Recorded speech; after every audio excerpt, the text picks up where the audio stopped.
Hello everyone. Hello. Hello. আজকে আমাদের podcast নবনূরের ৫ম episode. Yes.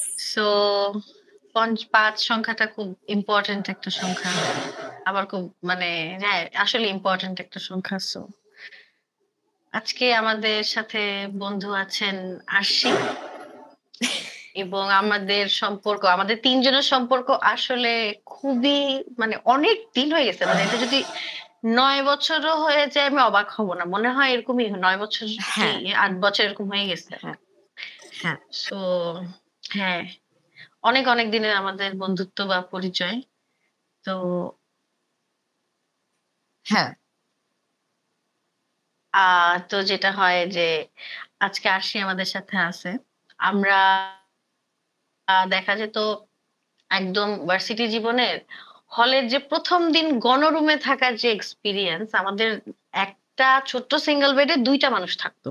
হ্যাঁ তো এই পুরাটা জার্নি দেখা গেছে আমি, মার্সি, আরশি এবং আমাদের আরো অনেক বন্ধু-বান্ধব আছে। আমরা একদম লাগোয়া ভাবে ৮০ টা মেয়ে ছিলাম না মার্সি আমরা ওই রুমে? আমি ওই রুমে অলমোস্ট ছিলাম না। ৮০ জনেরও উপরে। তুমি তো আমি আর আরেকটায় আরশি ছিলা। আমরা একই বিছানায় ঘুমাইছি। আমি ক্যাম্পাসে ১ম ৬টা মাস কি প্রায় ৪-৫ মাসের মতো ঢাকা টু ক্যাম্পাস করছি, ক্লাস করছি। তো ওই সময়ে তোমার দেখা যেত আমাকে হলে উঠাবে না, কারণ আমি ঢাকা থেকে আসা যাওয়া করে ক্লাস করি। তো আরশি আমাকে বলছে হলে উঠাবে না, তুমি এক্ষুনি সবকিছু নিয়ে আসো, দরকার হলে আমরা একটা বিছানায় দুজনে ঘুমাবো। তো ওখান থেকেই যে আরশি আমাকে সাহস দিল, হ্যাঁ হলে উঠবো। যে খালাদের সাথে ঝগড়াঝাটি করে আমরা যে বিছানা তোষক নিয়ে আমরা উঠে গেছি হলে, আমি আরশি আমাকে নিয়ে হলে উঠে গেছে। পরে তখন থেকে আমি আর আরশি একই বিছানায় ঘুমাইতাম। ওই আমাদের হলের এক্সপেরিয়েন্স। আর আজকে মনে হয় বাংলাদেশে আর আমার মনে নেটওয়ার্কের আছে যে অবস্থা আমি খুবই আরশিকে ঝামেলা। পাইছিলাম।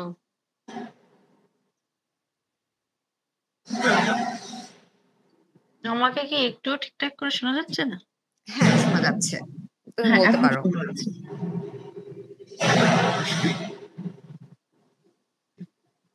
ঠিক আছে, দাঁড়াও। হ্যাঁ আরশি, তুমি কিছু বলতে চাইলে বলো। যে আমাদের নেটওয়ার্কের খুব ঝামেলা করছে এখানে। আমি একবার বের হয়ে গেছিলাম অলরেডি। তো আগে তো ভাবলাম কি হলো। হ্যাঁ তো সবাইকে শুভেচ্ছা। আজকে আমাকে ইনভাইট করা হয়েছে কেন আমি জানি না। আমি শুধু জানি আমার ২ টা বান্ধবী, আমরা কথা বলবো। অনেকদিন কথা হচ্ছে না, ৩ জন একসাথে আমরা কথা বলতে এসেছি। এখন কথা বলতে থাকবো। হ্যাঁ আর তুমি সদ্য বিবাহিত বউ, ইস, কিছুদিন আগে তোমার বউ বিয়ে হইছে। তোমার বিয়ের সাজসজ্জা থেকে শুরু করে তোমাকে একটা কি বলবো পরীর মতো দেখাচ্ছিল তোমার ওই বিয়ের সাজে, এটা না বললেই নয়। তো এই তো যে নতুন সদ্য বিবাহিত জীবন তোমার কেমন যাচ্ছে? আমাদের মধ্যে তো এখন তুমি উইকেট পতন, যে তুমি বিয়ে করে ফেলেছো। কেমন লাগতেছে তোমার এই বিবাহিত জীবন? তুমি কি আমাদেরকেও বলবা যে আমাদের বিয়ে করা উচিত কি না? প্রথম কথা হচ্ছে যে লেজ তো কেটে গেছে, এখন আমি লেজ কাটা শেয়াল। সবাইকেই বলবো বিয়ে কর, বিয়ে কর, আরে বিয়ে কর, বিয়ে করো না কেন, হ্যাঁ? এটা থেকে আর বিয়ের এক্সপেরিয়েন্সটা হচ্ছে ফার্স্ট টাইম তো। আর খুব অদ্ভুত ছিল, কারণ নর্মাল আমরা সচরাচর গতানুগতিক যে বিয়েগুলো দেখছি সেগুলো থেকে আমার বিয়েটা আলাদা ছিল। তো বিয়ে শেষে আমার চয়েস যখন আমার ফ্যামিলি অ্যাকসেপ্ট করছে, আমরা সবাই মিলে ২ ফ্যামিলি মিলে কথাবার্তা বলে তারপরে বিয়ের দিকে আগে গেছি। আচ্ছা, এটাকে মাঝখানে এটাকে প্রেমের বিয়ে না অ্যারেঞ্জ ম্যারেজ নাকি দুইটাই? কোটেশনে প্রথমে প্রেম দিয়ে শুরু, দেন হ্যাঁ ফ্যামিলি একসাথে কথা বলে অ্যারেঞ্জ করে ম্যারেজ হয়েছে। আচ্ছা, তোমাকে আরেকটা কথা জানাই রাখি, আমি তোমার ওই বিয়ের ভিডিওটা আমি মনে হয় টানা ১৫ দিন আমি কতবার দেখছি। আমার আমি এটা বলে বুঝাইতে পারবো না। ওই ভিডিওটা আমি টানা ১৫-২০ দিন দেখছি খালি, যে এটা আমার বান্ধবী বিয়ে করছে, সেই বিয়েতে আমি নাই। এই আর কি অবস্থা ছিল আমার। ওটা হচ্ছে জাস্ট মনে হয় সাজার মধ্যে মধ্যে কিছু ক্লিপ নিছে আর হ্যাঁ সাজ শেষ করার পরে জাস্ট 10 মিনিটের সবকিছু। বাট আমি আচ্ছা আসলে খুব অবাক হয়েছিলাম নিজে নিয়ে, কারণ আমি হচ্ছে বিয়ের মেকআপ নিয়ে অনেক বেশি হচ্ছে আতঙ্কে ছিলাম, কারণ সচরাচর যেটা হয় কি যে বিয়ের মেকআপে হোয়াইট টোনিংটা নিয়ে আসে। হুম তো হুম ওইখান থেকে আমার ছোট ননদ যিনি, উনি আমাকে হচ্ছে বললো যে তুমি এখানে করতে পারো, এখানে হচ্ছে খুব ভালো করে। ওনার হচ্ছে আরো বেশ কিছু ভিডিও টিডিও ছিল। তো হুম ওখান হুম থেকে হুম। তারপরে আমি হচ্ছে ওদের আর কি ইয়াটা পাই, টেস্টটা পাই, ওদের সাথে কন্ট্যাক্ট করি। বাট সত্যি আমি নিজের মানে বিয়ের সাজটা নিয়ে মেয়েদের অনেক ধরনের অনেক থাকে আর কি, ড্রিম থাকে, অনেক ধরনের অনেক কিছু থাকে। তো আমি খুব ভয়ে ছিলাম যে হোয়াইট টোনিং আচ্ছা বা যদি তোমার সাদা ড্রিমটা মাস্টার কি হয়ে পূরণ যায়। হয়েছে? বিয়ের যে ড্রিম ছিল তোমার ছোটবেলা থেকে, মানে মনের মধ্যে যে একটা মানে সুপ্ত বিয়ে তো একটা বাসনা থাকে, বিয়ে তো একটা স্পেশাল দিন, এটা মেয়ে হোক ছেলে হোক সবার জন্যই। তো তুমি কি ওইটা পরিপূর্ণতা পাইছো ওই দিনটার? পরিপূর্ণতা বলতে হ্যাঁ, আমি আমার বিয়ের হচ্ছে সাজ নিয়ে আমি খুবই স্যাটিসফাইড ছিলাম, খুবই সুন্দর। তারপর আমার বিয়ের শাড়ি থেকে শুরু করে এভরিথিং ওয়াজ পারফেক্ট। আর তারপরে সবচেয়ে বড় কথা হচ্ছে আমার পার্টনার, আমি যাকে চুজ করছি আমি তাকে বিয়ে করতে পারছি। এবং তার থেকেও বড় বিষয় হচ্ছে যে 2 ফ্যামিলি একসাথে আর কি, সবাই রাজি ছিল, সবাই খুশি ছিল। তো এর থেকে বড় পাওয়ার কি হইতে পারে? আমি আমার পার্টনার চুজ করছি এবং সেটা ফ্যামিলি থেকে সবাই খুশি, সবাই খুশি মুখে অন্তত বিয়েটা দিতে মনে মনে যাই হোক। তো আচ্ছা আচ্ছা এটাই তো অনেক পাওনা। তো এই জন্য আমার ভালোই লাগছে আমার বিয়ে। আচ্ছা, তোমার বিয়ের ছবি ভিডিও আমরা কবে পাবো? আমরা কেন পাচ্ছি না এখনো? আর এটা হচ্ছে আমিও পাই নাই এখনো ঠিকঠাক, পাইলে অবশ্যই তোমরা পাবা। যাদেরকে দেওয়া হয়েছে তারা এখনো ঠিকঠাক ডেলিভারি দেয় নাই, এই জন্য আমিও পোস্ট দিতে পারছি না, আপলোডও করতে পারতেছি না। বাট অবশ্যই আরে অবশ্যই ছবি আসলে তো দেখবে। হ্যাঁ হ্যাঁ, আমরা দেখার অপেক্ষায় আছি। হ্যাঁ সারা, তুমি কিছু বলো আরশিকে নিয়ে এখন। আশিকে নিয়ে বলবো। হ্যাঁ আশির ও বিয়ের বাই ছবি দ্য আমি সারা দেখছি তোমার হচ্ছে, হ্যাঁ হ্যাঁ বলো। ফেসবুকে, মনে হয় দেখছি সাদা শাড়ি পরা একটা ছবি। নট সাদা, ওইটা হচ্ছে যে হালকা পিঙ্কিশ। আমার সঠিক মনে আমি নেই, মানে ফেসবুকে তো আসলে জীবনে অনেক কিছু চলে যাইতেছে, তো হঠাৎ করে আর কি চোখে ধাক্কাটা লাগছে, আচ্ছা ঠিক আছে আশি বিয়ে করছে। এবং এটা একটা মজার ব্যাপার যে আমি ছোটবেলায় যে অংশটায় বড় হয়েছি, যে সময়টায় আহ তুমি যাকে বিয়ে করছো সে ওই এলাকায় থাকতো, তো ওনারা আমাদের অনেক পরিচিত, মানে ওনার বোনরা আমার অনেক পরিচিত আপু। আমার বোনদের আবার ওরা খুব বন্ধু খেলার। তো এটা দেখেও আমার আচ্ছা। মানে মজা পাইছি। সো ঠিক আছে, এবং খুশি হয়েছি যে আচ্ছা ঠিক আছে তুমি এই মানুষটাকে বিয়ে করছো। সো আমারও দেখে আরে খুব ভালো লেগে গেছে ব্যাপারটা। আচ্ছা এটা আবার তুমি তো আমাকে এতদিন বলোনি। কংগ্রাচুলেশনস। এতদিন থ্যাংক বলি ইউ। নাই, আমি না আসলে সুযোগ টুযোগে পাওয়ার ব্যাপারে ছিলাম না, বাট আমি আসলে তোমাদের দুজনের বিয়ে দেখে অনেক খুশি হয়েছি। আর একটা ব্যাপার কি, ওই যে আরশির হচ্ছে ওই ভিডিও দেখে আমার মনে একটা খুঁত ছিল যে আমার বান্ধবীটা হাইটে এত লম্বা, ওর হাইট কেউই দেখায় নাই। আমি আমি মানে আমি বুঝছি যে ওনারা সাজাইছে, ওনাদেরটা হচ্ছে যে ওনাদের মেকআপটাই দেখাইতে হবে, কিন্তু একটু হাইটটা দেখাইলে কি হইতো ভাই। ওইটার জন্য পাই না সরি। বুঝছো। বলো তো তোমার হাইট কত? 5 ফিট 10। ভাই, ফাইভ তুই টেন আমার চেয়ে অনেক লম্বা। মানে ও আমার হ্যাঁ সামনে দাঁড়ায় থাকলে আমার মনে হয় যে আমার সামনে আস্তে একটা বিল্ডিং দাঁড়ায় আছে।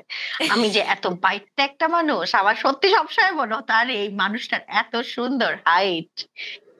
আচ্ছা আচ্ছা, আরেকটা ব্যাপার ওকে যখন আমি আমাদের প্রথম কাছে। গণরুমে দেখছি যেদিন, সেদিন হ্যাঁ থেকে। হ্যাঁ হ্যাঁ, আচ্ছা আমাদের হ্যাঁ কাছে হ্যাঁ হ্যাঁ হচ্ছে হ্যাঁ ওর বলো। হাইটটা হচ্ছে খুবই অনেক সুন্দর একটা হাইট, কিন্তু মানে আর্স থাকে না যে হুম তোমার ধরো তুমি ছোটবেলা থেকে তোমার এই হাইট নিয়ে তুমি হচ্ছে আশেপাশে চলাফেরা করতেছো, বা হচ্ছে যে মানে আমরা তো সামাজিক জীব, আমরা সমাজে হুম বসবাস হুম করি। হুম হুম। হুম। তো তোমার আশেপাশ থেকে হচ্ছে যে মানে কেমন, মানে সবাই তোমাকে কি বলছে এই হাইট নিয়ে? মানে ভালো হোক মন্দ হোক, মানে তোমার জার্নিটা কিরকম বা এক্সপিরিয়েন্সটা কিরকম? তুমি কি এটা একটু বলতে পারবা? আহ, আমি যেটা হ্যাঁ করছি যে আমি পারবো। সরি। এটা প্রশ্নটা কাকে করা হয়েছে? আমি আরশিকে জিজ্ঞেস ও করছে যে আরশি যে এত ওকে ওকে লম্বা যে ওকে ওর হাইট নিয়ে ওকে কেউ বুলি ওর করছে কিনা হাইট বা কেউ হচ্ছে যে কিছু বলছে কিনা, যেহেতু আমাদের মানে ও মেয়েদের হ্যাঁ হাইট হ্যাঁ হ্যাঁ এত লম্বা হয় না নর্মালি, যে মানে এটা অনেকে স্বাভাবিক চোখে নেয়ও না আমাদের সমাজে, which is true you know, মানে এবং বেশি তোমরা বাইকা জানো হলেও তোমরা আমাদের সমস্যা, সাথে যখন বেশি লম্বা চলছো হলেও তখন সমস্যা। তো তোমার অভিজ্ঞতা শুনতে চাই আমি, বা আমরা। যেটা হচ্ছে যে তোমরা তো আমার সাথে ক্যাম্পাস লাইফে ছিলা, তোমরাও দেখছো অ্যাকচুয়ালি কেমন কেমন রিয়েকশন আসতো। তো হুম। এটা শুরু হয়েছে হচ্ছে ক্লাস 8-এ। হ্যাঁ। ক্লাস 8-এ হলো কি যে হুট করে আমি লম্বা হয়ে গেলাম। হুম। আমার সমসাময়িক আমার ফ্রেন্ড ছেলে হোক মেয়ে হোক তারা একটু একটু করে লম্বা হচ্ছে, আমি হুট করে 5 ফিট 8 হয়ে গেছি মোটামুটি হ্যাঁ। এক ক্লাসে। হুম। তো যেটা হলো যে আমি সবার থেকে লম্বা, সবাই আমার থেকে খাটো, ওকে ঠিক আছে। তো এলাকার লোকজন, আমি ঝিনাইদহতে বড় হয়েছি। হুম। হুম। আমার জন্মের 18 বছর পর্যন্ত আমি ঝিনাইদহতেই ছিলাম। আচ্ছা। এরপরে ইন্টারমিডিয়েট পাস করার পরে যখন আমি হচ্ছে জাহাঙ্গীরনগরে আসছি, দেন আমি ঢাকায় ঢুকছি আর কি, মানে পার্মানেন্টলি আর কি ঢুকছি। তো তখন যেটা হতো যে আশেপাশের লোকজন এটা কোনো মানে হজমই করতে পারতো না যে একটা মেয়ে এত লম্বা কেন, আচ্ছা। মানে হুইচ ইজ ভেরি অড। তো হুম। এরপরে যেটা হতো যে রাস্তাঘাটে যখন চলতাম সবাই তাকায় থাকতো যে এমন কেন, অনেকে ভাবতো হ্যাঁ এটা কি মেয়ে না ছেলে, মানে অনেকে কনফিউজ ছিল। আমি খুব কষ্ট পেয়েছিলাম, আমার মনে আছে আমি ক্লাস 8 থেকে আমি 9-এ উঠতেছি, আমি হচ্ছে কলেজে যাচ্ছি হুম। সরি আমি স্কুলে যাচ্ছি, তখন হচ্ছে যেতে যেতে পাশ থেকে একজন হচ্ছে মোটরসাইকেল নিয়ে যাচ্ছে আর বলতেছে হিজড়া নাকি। মানে এইটা শোনা যে কোনো, এখন আমাদের কাছে এটা খুব সিলি বিষয় যে এগুলো কোনো বিষয় না অ্যাকচুয়ালি, না, কি হয় না সিলি বলতে মানুষ এখানে আরেকটা বলে। ব্যাপার যে হিজড়া এই শব্দটা লোকজন যে গালি হুম, হিসেবে হুম, ইউজ করে, এটা মানে আমাদের বাংলাদেশে এটা তো আছে। ডিসগাস্টিং এটা ডিসগাস্টিং, কারণ এটার পেছনে ওনারাও দায়ী নয়। তো এটা সোসাইটি আমরা বলতে পারি। হ্যাঁ, তারপর। তো আর যদি এটা কেউ হিজড়া শোনার হয়েও পরে থাকে ওকে আবার আঙ্গুলে দেখাইতে হবে কেন? হুম। এটা নিয়ে তো যদি কথা বলা হয় তাহলে তো হিজড়া নিয়ে বহুত কথা আছে। তো আমি হুম। হুম। আমার পয়েন্ট হচ্ছে এই জায়গায় যে এটা লিটারালি বুলি করার মানে চূড়ান্ত মাত্রা, একটা মানুষকে তুমি তার লিঙ্গ নিয়ে কোশ্চেন করতেছো যে কিনা স্কুলে পড়ে। এখন হুম। আসলে আমরা আলাপ দিতে এক্স্যাক্টলি পারবো, আমাদের এখানে অনেক ধরনের কথাবার্তা আছে বা আমরা এখন ওই মানুষটার মেন্টালিটি ভাববো, কিন্তু একটা হুম। স্কুলে পড়া মেয়ে তখন কিন্তু সে সেটা ভাবে নাই। না। এটা কিন্তু অনেক বড় একটা ট্রমা ছিল ওই সময়ের স্বাভাবিক। জন্য। তারপরে আমি হচ্ছে স্পোর্টস স্বাভাবিক। করতাম ছোটবেলা থেকেই, তোমরাও জানো ক্যাম্পাসেও হ্যাঁ। করছি। হ্যাঁ তো তখন আমি যেহেতু ক্রিকেট খেলতে যেতাম, হ্যান্ডবল ভলিবল এগুলো তো খেলতাম। তো হ্যাঁ। যখন আমি হচ্ছে ইয়া করে যেতাম, যখন হচ্ছে ট্রাউজার ট্র্যাকস্যুট পরে যেতাম, তখন খুব অভ্যস্ত। মানে হুম। আমি মেয়ে হলাম কেন, আমি লম্বা হলাম কেন, আমি কালো হলাম কেন, আমি হুম। কেন মেয়েদের মতো ড্রেস পরি না, আমি কেন মেয়েদের মতো সাজি না, আমার হুম। চুল সোজা না কেন, আমি চুল হুম। বাঁধি না কেন, হুম। মানে এইগুলো আমরা সবাই কম বেশি ফেস করছি আর কি। কিন্তু হাইট নিয়ে আমি এটা তখন থেকে শুরু করে এখন পর্যন্ত আমি করতেছি, এবং লোকজন হচ্ছে এমনও আছে, আমি মার্কসকে প্রায় বলতাম যে আমার সামনে দিয়ে যদি পুলিশ বা আর্মির কেউ যায় তা এদের সবার মেরুদণ্ড সোজা হয়ে যায়, এরা একটু মানে সিনা টান করে দেখে অ্যাকচুয়ালি আমি তাদের থেকে লম্বা না খাই। তো এই হুম। বিষয়গুলো খুব হাস্যকর, এখন খুব হাস্যকর এটা লাগে, মজা। কিন্তু তখন আসলে গায়ে লাগতো। বাট আই এম হ্যাপি, আমি আমার সবকিছু নিয়ে মানে আমি যেমন, আমি এটা নিয়ে অনেক খুশি, এবং এটার পিছনে মার্সির একটা অনেক বড় হাত আছে। তো এটা আমরা অন্য কোনো এপিসোডে বলবো। জাস্ট এইটুকুই বলা যে নিজেকে নিয়ে খুশি থাকা, আমি যা, আমি সেটা নিয়ে কতটা কনফিডেন্ট এবং প্রাউড ফিল করতে পারি, এটা আমি মার্সির কাছ থেকে শিখেছি। সরি বলে দিচ্ছি পাবলিক। অসুবিধা নেই, মানে এটা আমি, হ্যাঁ, এটা এটা শেখানো না, এটা হচ্ছে যে মানে মেন্টাল যে একটা পিস থাকে না, যে আমি হ্যাঁ, যেরকম, রাইট, মানে আমি যদি ওইটা নিজেকে ওভাবে এক্সপ্রেস করতে পারি তাহলে দিন শেষে হচ্ছে আমার নিজের কাছে শান্তি লাগে। হ্যাঁ এটাই। হ্যাঁ, তো ওই শান্তিটা হচ্ছে যে মানে আমি চাই এটা সবার মধ্যে আসুক, যে সবাই একটু দিন শেষে মেন্টালি একটু শান্তিতে থাকুক আর কি। তো এই আর মানে কি বলবো, তোমার সাথে আমার আমার ইউনিভার্সিটির জীবনে আমি বলবো যে আমার হুম, প্রথম গণরুমের বান্ধবী আরশি। হুম। মানে এটা আমি, তারা কিন্তু আমাদের পাশের বেডেই ছিল, কিন্তু হ্যাঁ, ওকে এটা কিন্তু আমরা গণরুমে পাই নাই। না, এটা আমি হচ্ছে যে মরার আগ পর্যন্ত বলবো আমার ইউনিভার্সিটি আমি লাইফের গণের প্রথম রুমে বান্ধবী আরশি। হ্যাঁ হুম। Thank you. আমি কিন্তু মার্সিকে অনেক পরে চিনছি। আরশিকে অনেক আগে থেকে চিনছি, কিন্তু মার্সিকে আমি অনেক পরে চিনছি, মানে ওর সাথে রুম হওয়ার পরে। এর আগে আমি ওকে চিনি নাই। এটা না, একটু অদ্ভুত ব্যাপার। হ্যাঁ, আর হচ্ছে হ্যাঁ রুম নেয়ার পরে, তাও রুম নেয়ার পরে তুমি চিনছো হচ্ছে যে আমাদের আরেক গণরুমের বান্ধবীর মাধ্যমে, হোয়াট এভার, সে আমাদের জীবনে নাই এখন, হ্যাঁ সে একটু ডিট্যাচ আমাদের থেকে, বাট আমরা তাকে মিস করি অনেক, আমরা তার কথা প্রায় বলি, আমরা সবসময় বলে আসছি তার কথা। তো সে যদি কখনো আমাদের লাইভ, মানে আমাদের লাইভ না, আমাদের পডকাস্ট যদি শোনে, তা সে এটা বুঝতে পারবে যে we miss her a lot. And মানে হ্যাঁ, ওর মাধ্যমেই হচ্ছে মানে বলতে গেলে আমাদের যে হলের যে রুম নেয়া, যে চারজনের সিটের একটা রুম, ওর মাধ্যমেই কিন্তু আমরা এক হয়েছি। ওর থ্রুতেই কিন্তু আমি সারাকে চিনি। তো তাকে এটাই। ধন্যবাদ। এরপর তো আমরা এখনো বান্ধবী রয়ে গেছি। আর আরশির সাথে হচ্ছে মানে তো সারার সাথে আমার ক্যাম্পাসে খুবই কম মেমোরি থাকলেও আরশির সাথে আমার ক্যাম্পাসে মেমোরিজ এর কোনো শেষ নাই, যে আমরা কি করি নাই। মানে বিশেষ করে আমাদের বিশ্ববিদ্যালয়ের জীবনে আমরা প্রথম যে ট্যুর দিচ্ছি, যে সন্ধ্যা মানে বিকালের দিকে আরশি আমাকে বলতেছে চলো না কোথাও থেকে ঘুরে আসি। দেন আমি বললাম যে কোথায় যেতে চাও? ও বললো সিলেট। ঠিক আছে, চলো যাই। বুঝছো, মানে ওইরকম আর কি, যে কেউ যে বলার সাথে সাথে বলবে যে চলো যাই এক্ষুনি, মানে এটা তখন আমার কাছে অনেক বড় বিষয় ছিল। আমি তো মুখ দিয়ে বের করতে পারলাম না, এবং আমরা ঠিকও করি নাই কে কে যাবো। হ্যাঁ, মানে ও যে এটাকে জাস্ট মুহূর্তে বলার মাধ্যমে যেমন অর্গানাইজ করে ফেললো বিষয়টা, মানে ওইটা আমার কাছে তখন ছিল মাই গড। আমরা তখন ক্যাফেটেরিয়ায় বসেছিলাম, আমার হ্যাঁ দূর মনে পড়ে। আমরা ক্যাফেটেরিয়ায় দুপুরে হচ্ছে যে মানে মোরগ পোলাও বা সামথিং কিছু একটা খাইছি। খাওয়ার পরে হচ্ছে যে ট্যুর নিয়ে আলাপ আলোচনা দিচ্ছিলাম, তখনই আরশি বললো চলো যাই, মানে কোথায় যেতে চাই আর কি, যে ও কখনো ট্যুরে যায় না। তারপর আমি তারপর আমাদের কিছু বন্ধু বান্ধব মিলে ওই দিন মনে হয় 10-12 জন হবে না আর্শ? হ্যাঁ, আমরা 12 জনের মতোই ছিলাম। হ্যাঁ, 12 জনের মতো আমরা ওই দিনই হচ্ছে যে ভেঙে ভেঙে ভেঙে ভেঙে ট্রেনে করে আমরা সিলেট যাই। সিলেটের হচ্ছে আমরা জাফলং এ যাই, ও আর এক কাহিনী, ওখানে আর না যাই আমরা। তো হ্যাঁ, ওইটা আমাদের বিশ্ববিদ্যালয় জীবনের প্রথম ট্যুর আমার আর আরশির। তারপরে আরশি আর আমি কিন্তু একসাথে হচ্ছে যে থিয়েটারে ঢুকছিলাম, হ্যাঁ, কিন্তু মানে আমি থিয়েটার কন্টিনিউ করি নাই, মানে আমি 1 সপ্তাহ মতো গিয়ে আমি আর যাই না। 1 সপ্তাহ কি 1 মাস আমার ঠিক মনে নেই। মাস তো ছিল না।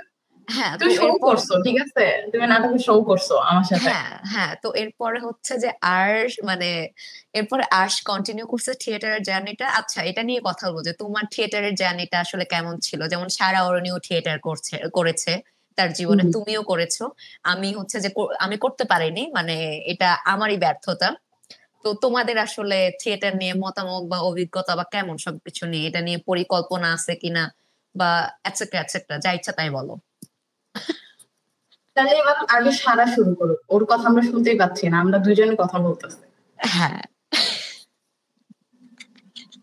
আমার এদিকে নেটওয়ার্ক এত খারাপ, আমি তোমাদের কনভারসেশন না মানে হার্ডলি শুনতে পাইতেছি। এই জন্য আমি খুব একটা রেসপন্স করতে পারতেছি না আজকে। আমার নেটওয়ার্ক এত খারাপ। আচ্ছা, আমরা থিয়েটারের জার্নি নিয়ে বলতে চাচ্ছিলাম, তোমার থিয়েটারের আমি যে হ্যাঁ জার্নি থিয়েটারের ছিল। কথাটাই শুনছি। হ্যাঁ হ্যাঁ, বলো। থিয়েটারের জার্নি, হুম থিয়েটার করছি হচ্ছে আমি আমার এসএসসি যে হুম ছুটিটা থাকে না, ওইটাতে আমার মানে সবাই অনেক প্ল্যান করে না যে এই ছুটিতে হ্যান করব ত্যান করব, অনেক ঘুরতে যাব। হুম আমার হুম ক্ষেত্রে হুম। ব্যাপারটা এরকম ছিল না। আমার মানে ছোটবেলায় একবার বাপ মায়ের সাথে আমি ইয়েতে যাই, মহিলা সমিতিতে নাটক দেখতে যাই। হুম তো ওই যে মঞ্চনাটক প্রথম দেখছি, তখন হুম থেকে একটা মাথায় চিন্তা ছিল, না এটা প্রথম সুযোগ পাইতে এটা আমার করতে হবে, hmm I have to be on that stage. হুম কেন জানি। এবং আমি যেটা করতাম যে স্কুল থেকে ফেরার পথে, তখন হচ্ছে দুপুরবেলা মহিলা সমিতিতে ওই যে কাজ টাজ করতো অফিসে, তো গেট টেট খোলা থাকতো। তো আমি প্রায় প্রায় লুকায় লুকায় চলে যেতাম স্টেজে।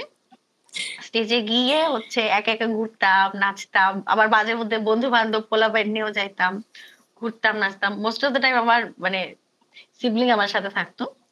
আচ্ছা, তো একদিন হয় কি, মহিলা সমিতির দারোয়ান ধরে ফেলে। কিভাবে ধরে ফেলে, আমি কি করছি, শীতকাল ছিল, তো গায়ে সোয়েটার ছিল, তো আচ্ছা স্টেজে নাচানাচি করছি, সোয়েটারটা খুলে ওখানে রাখছি, ভুলে গেছি। বাসা পর্যন্ত চলে আসার পর মনে পড়ছে যে ভাই, মা তো দিবে, বাসায় আসছি। তারপরে আবার ব্যাক করছি, আবার ব্যাক করে বন্ধ। আচ্ছা গেটে নক করে এখন তো বলতেই হবে। পরে বলছি যে আমি ভুলে ঢুকে গেছিলাম, আমার সোয়েটার এখানে। ও তো বিশ্বাসই করে না, কি বলে এখানে কিভাবে বাচ্চা ঢুকলো, কোত্থেকে? তখন আমি পড়ি, ক্লাস 4 পড়ি এরকম। আচ্ছা তো 4 বাচ্চারা তো ফ্রক পরে, একদম মানে স্কুল ফ্রক পরা বাচ্চা, ও বিশ্বাসই করতে পারছে না, বুড়া একটা দারোয়ান, যে ও হ্যাঁ কেমনে ঢুকে গেল। হ্যাঁ তো সে আর কি, পরে ওই দিনের পর থেকে আর কখনো ওই অ্যাডভেঞ্চার দেওয়া হয় নাই, কারণ ওই গেটে অনেক কড়াকড়ি হয়ে গেছে। তো এটা সবসময় মাথায় ছিল যে না, না, ওইটা করতেই হবে। এসএসসি ছুটিতে সবাই বিভিন্ন আইএলটিএস করছে, ইংলিশের একাডেমিক কোর্স করছে, আমার বোনও বাসা থেকে তাই করছে। এবার দেখলাম এদের আর খুব একটা কেন জানি মাথা ব্যথা নেই, আগ্রহ নেই যে আমাকে কিছু কোর্স টোর্স করবে। আমি দেখছি আশেপাশে সবাই খুব পড়াশোনা করে ফাটাই দিচ্ছে। আমি কি মনে হয়েছে, একদিন হাঁটতে হাঁটতে বেলি রোডে গেছি, গিয়ে আমার একটা পরিচিত দিদি ছিল, দিদিকে নিয়ে আহ আমার মাথায় আসছে যে বেলি রোডে তো হচ্ছে কয়েক পাশে যারা রিহার্সাল করে, আবার উনাকে নিয়ে গিয়ে থিয়েটার গ্রুপে ভর্তি করে দেয়। তারপর থেকে ওই গ্রুপে আমি আমরা শুনতে পাইনি তোমার কথা। দিদিকে 2016 নিয়ে সাল পর্যন্ত লাস্ট। হ্যালো, হ্যাঁ দিদিকে দিদিকে নিয়ে নিয়ে আমাকে ভর্তি করে দিল। হ্যালো, তোমার কথা অনেক কেটে কেটে আসতেছে, আমি কিছুই বুঝি নাই। এখন শোনা যাচ্ছে? হ্যাঁ হ্যাঁ এখন শোনা যাচ্ছে। ওকে। সো দিদি আমাকে একটা থিয়েটার গ্রুপে ভর্তি করায় দেয়। হুম তো ভর্তি করে দেওয়ার পরে আমি প্রায় অনেক দিন, 5 বছর মতো, হ্যাঁ, টানা থিয়েটার করছি। এবং তারপরে এর মধ্যে আমি পথনাটক করছি 3টা, পথনাটক করছি 3টা, করছি একটা, আর অলমোস্ট 25টার উপরে শো ছিল, মানে একই ক্যারেক্টারে। এটা একটা আমার মানে খুশির ব্যাপার ছিল। পরে যেটা হয় যে ভার্সিটি ফার্স্ট ইয়ারে ওঠার পরে তোটা আর মেনটেন করা আমার পক্ষে সম্ভব হয় নাই। সো আস্তে আস্তে ছেড়ে নিতে হয়। বাট রিসেন্ট টাইমে আমি আবার একটা থিয়েটারের কাজ করার সুযোগ পাইছিলাম, ওখানে একটা প্রজেক্টে। তো সেটা হাতছাড়া করি নাই। সো যখনই মানে এই সুযোগটা হয় কোনোভাবে এটার সাথে জড়িত হওয়ার, এই মানে মায়াটাই এমন যে তুমি পারবে না নিজেকে আটকে রাখতে, তুমি ওই জায়গাটায় যাবাই। একদম। আচ্ছা তোমার থিয়েটার নিয়ে কি কোনো ব্যাড স্টোরিজ আছে বা হচ্ছে যে এক্সপেরিয়েন্স আছে, এরকম কোনো কিছু কি আছে থিয়েটার নিয়ে? ব্যাড এক্সপেরিয়েন্স তো আছে। ঢাকা শহরে থিয়েটারের ওয়ার্ক কালচার আসলে ভালো না। আচ্ছা খুবই গালিগালাজ হয় প্রথমত। হুম হুম মানে একদম খুব হার্শ লেভেলের গালিগালাজ হয়। হ্যাঁ? হুম সো আমার মনে হয় যে এটার খুব একটা প্রয়োজন নাই। ঠান্ডা মাথায়ও কাজ করা সম্ভব। হুম সো ওয়ার্ক কালচারটা এই দিক থেকে ভালো না। হুম আবার কিছু, কিছু দিক দিয়ে এখানে এক ধরনের একটা ব্যুরোক্রেটিক অর্ডারও আছে। তাই হুম না? একদম একটা মানুষ যখন ঢুকে, সে কর্মী হয়ে ঢুকে, সেটা হয়তো ঢুকতে পারে। কিন্তু তারপরেও অসুবিধা যে ফেস করতে হয় না তা না। আসলে থিয়েটার বলে তো বলবো না। একটা অর্গানাইজেশনে অনেক জনের মানুষ থাকে। হুম অনেকগুলা মানুষ আসে কাজ করতে সেখানে। বিভিন্ন জায়গা থেকে আসে। হুম বিভিন্ন এখানে কোনো একটা ইন্ডিভিজুয়াল যদি আসলে আছে, এরকম অনেক ইন্ডিভিজুয়াল কো-আর্টিস্ট পাইছি যারা আসলে যাদের সাথে আমার সুসম্পর্ক হয় নাই। এখনো এমন আছে যাদের সাথে রাস্তাঘাটে দেখা হলে তারা খুব বিরক্ত হয় দেখলে। আমিও বিরক্ত হই। এরকম যে তিক্ততার সম্পর্ক তৈরি হয় নাই, হইছে। অবশ্যই হইছে। বাট ওয়ার্ক কালচার এর ক্ষেত্রে আমি এটাই বলব যে ওই গালিগালাজের যে জায়গাটা বা মাথা গরম করার যে জায়গাটা, এটা না করেও একটা প্রোডাকশন এক্সিকিউট করা পসিবল। এটা আমি বিলিভ করি। আচ্ছা। হ্যাঁ, ওকে। এখানে আমি একটু অ্যাড করতে চাই। আমি আর মার্স হচ্ছে আমাদের ক্যাম্পাসের যে থিয়েটারটাতে ছিল। নেটের এত বাজে অবস্থা কেন? আচ্ছা, এখন কি শোনা যাচ্ছে? হ্যাঁ, হ্যাঁ, শোনা যাচ্ছে। হ্যাঁ, তো ওখানে আমাদের গালিগালাজ এক প্রকার নিষিদ্ধ ছিল। আমরা ক্যারেক্টারে ঢুকে কেউ যদি যে কয়টা গালি দিতে পারতাম, মানে মনে হতো জীবন সার্থক। যে ক্যারেক্টারে ঢুকে অন্তত গালিগালাজ করতে পারতেছে। কিন্তু ওইখানে মনে করো পার্সোনালি বা হচ্ছে কেউ কাউকে গালিগালাজ করতেছে, এইগুলো ছিল। পার্সোনালি হয়তোবা গালিগালাজ করতো না। কালচারটা হচ্ছে যে ডিরেক্টর তোমাকে দিয়ে কোনো একটা কাজ হুম, হুম, এন্টার করবে, তার জন্য তোমাকে গালিগালাজ করবে। না, না, এটা ধরো ছিল। আমি এটা তুমি কাজ করতেছি, তুমি কাজ করতেছি। এটা একদম তুমি মেইন স্ট্রিমে গেলে তুমি এটা পাবা। হ্যাঁ, এটা তুমি সত্যি। কাজ এটা করতেছি, সত্যি। তুমি আমার বন্ধু। আমি হচ্ছে ওখানে তোমাকে একটা গালি দিলাম। ঠিক আছে? হুম, তো তোমাকে গালি দিলাম, তোমার কিন্তু এটা গায়ে লাগলো না। তুমি কিন্তু জানো আমি তোমার দোস্ত, তোমাকে গালি দিছি এটা বলে। হুম, এটা আসলে আমাদের ভালোবাসা প্রকাশের একটা ব্যাপার। হুম, কিন্তু ধরো আমরা সেক্ষেত্রে কর্মীরাও একে অপরকে গালি দিচ্ছি, সেটাও প্যারা না। ব্যাপার হুম, হচ্ছে হুম। ধরো তুমি একটা কাজ পারতেছো না। তখন কেন তোমাকে কুত্তার বাচ্চা, শুঁড়ের বাচ্চা বলে গালিটা দেয়া হবে? এটা খুবই বাজে। এটা খুবই বাজে। এটা ঢাকা শহরের থেকে শুরু করে আমি বলব বাংলাদেশের যত মেইনস্ট্রিম এ কাজ হুম, করে এরকম থিয়েটার গুলো আছে। অবশ্যই কিছু ভিন্ন কালচার থাকতে অবশ্যই পারে। আছে, যাদের মধ্যে ভালো ওয়ার্ক কালচার আছে, এখন হচ্ছে। এটা অবশ্যই আছে। কিন্তু আমি বলব যে আমি কম বেশি আমার থিয়েটার এক্সপেরিয়েন্স এ যতগুলা গ্রুপকে দেখার সুযোগ পাইছি তাদের মধ্যে আসলে অ বা যতগুলো ডিরেক্টরকে দেখার সুযোগ পাইছি তারা সবাই কম বেশি বদরাগী। আচ্ছা, এবং এখন হচ্ছে নিটের আমরা এক্সিকিউশন এর না পেরে এইটার কথা বলতেছি। বাট ক্যাম্পাসে এটা খুব ভালো ওয়ার্ক কালচার যেটা বলছি। এটা তো একটা হুম, ব্যাপার আছে। ওখানে তো চাইলেই তুমি যাতায়াত করতে হবে না। হ্যাঁ। হ্যাঁ, আসি এখন তোমার হচ্ছে শুরু থেকে যে শেষ পর্যন্ত তুমি কত বছর থিয়েটারের পেছনে দিছো বা হচ্ছে কি পাইছো বা অর্জন কি বা প্রাপ্তি কি কি কি মানে এগুলো নিয়ে এখন তোমার মুখ থেকে শুনতে চাই, বলো। আরে আমরা তো ঢুকছি 16 লাস্টের দিকে, রাইট মার্চ? হ্যাঁ, অক্টোবরের দিকে। হ্যাঁ। তো মোটামুটি 16 থেকে শুরু করে 22-এ আমি তো লাস্ট উৎসব করছি। হুম। তো উৎসব করার পরে যেটা হয়েছে, এরপরে আমার ডিরেকশনে নাটক ছিল মোটামুটি 23-এর উৎসব পর্যন্ত আমি একদম পুরো দমে থিয়েটার করছি। তো এ আচ্ছা। বাহ! থেকে 17, 18, 19, 20, 21, 22, 23 প্রায় 7 বছর। হুম। টোটাল 7 বছর একদম ফুল মানে পেসে আর কি থিয়েটার করা হয়েছে। আর সত্যি কথা বলতে যে আমি এখন যে আসি আর কি, মানে কথাবার্তা, আমার কনফিডেন্স, আমার মডেলিং, এটা সেটা, মানে এই সব কিছুর কনফিডেন্স আমি আসলে থিয়েটার থেকে পাইছি। এটা সত্যি। এটা হয়তো বা আমাদের ক্যাম্পাসের থিয়েটার বলেই আমাদের এত সুযোগ ছিল। আমাদের সিনিয়র জুনিয়র ব্যাচমেট ফ্রেন্ডস আমরা সবাই মিলে থিয়েটার করছি, এই জন্যই হয়তো বা মানে বিষয়গুলো ওইভাবে আসে না যেটা সারা ফেস করছে আর কি। ওর জায়গা থেকে আমরা হয়তো বা এগুলো এইভাবে ফেস করি নাই। তো আমরা তো প্রথমে তো সাধারণ সদস্য হিসেবে শুরু করছি। তো লাস্টে গিয়ে একটা সময় গিয়ে সেক্রেটারি হইলাম। তারপরে আমার নিজের মোটামুটি 4-5টা প্রোডাকশন আমার ডিরেকশনে ছিল। এবং লাস্ট আমি যখন সেক্রেটারি ছিলাম তখনকার উৎসবে আমার হচ্ছে একদম ফুল ফুল লেন্থ নাটকের ডিরেকশন যেটা সেটা দিয়েছিলাম। তো ওটার 4টা শো হলো। তারপরে তো 23 পার হয়ে গেল। তারপরে আমরা তো ক্যাম্পাস ছেড়ে দিলাম, আমাদের কনভোকেশন হয়ে গেল। তারপর থেকে আর কি থিয়েটারের আর কি থিয়েটারের সাথে সংযোগটা কমে গেছে, কারণ অলরেডি আমরা জব করতেছি, যে যার লাইফে আমরা দৌড়াইতেছি। এখন এই দৌড়ের কথা কাউকে বলে দেওয়া লাগবে না, সবাই জানে গ্রাজুয়েশন শেষ করার পরে দৌড়টা কেমন। এখন আমরা আমাদের মানে প্যাশনের থেকে এখন যেটা হয়ে গেছে, এখন যে টাকা কামা আগে জীবন বাঁচাও শখের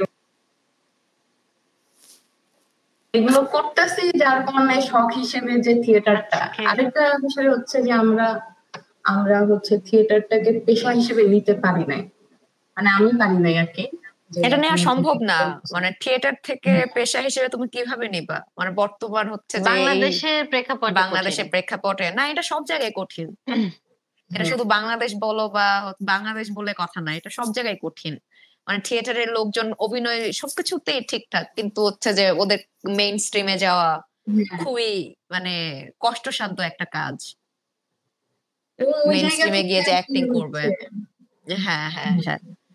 তো ওই জায়গা থেকে আর কি পুরোপুরি মেইন প্রফেশন হিসেবে তো নিতে পারি, প্রফেশন হিসেবে নিতেই পারি নাই। তো যেটা আর কি যে 7 বছর থিয়েটারে অনেক শো করছে আসলে।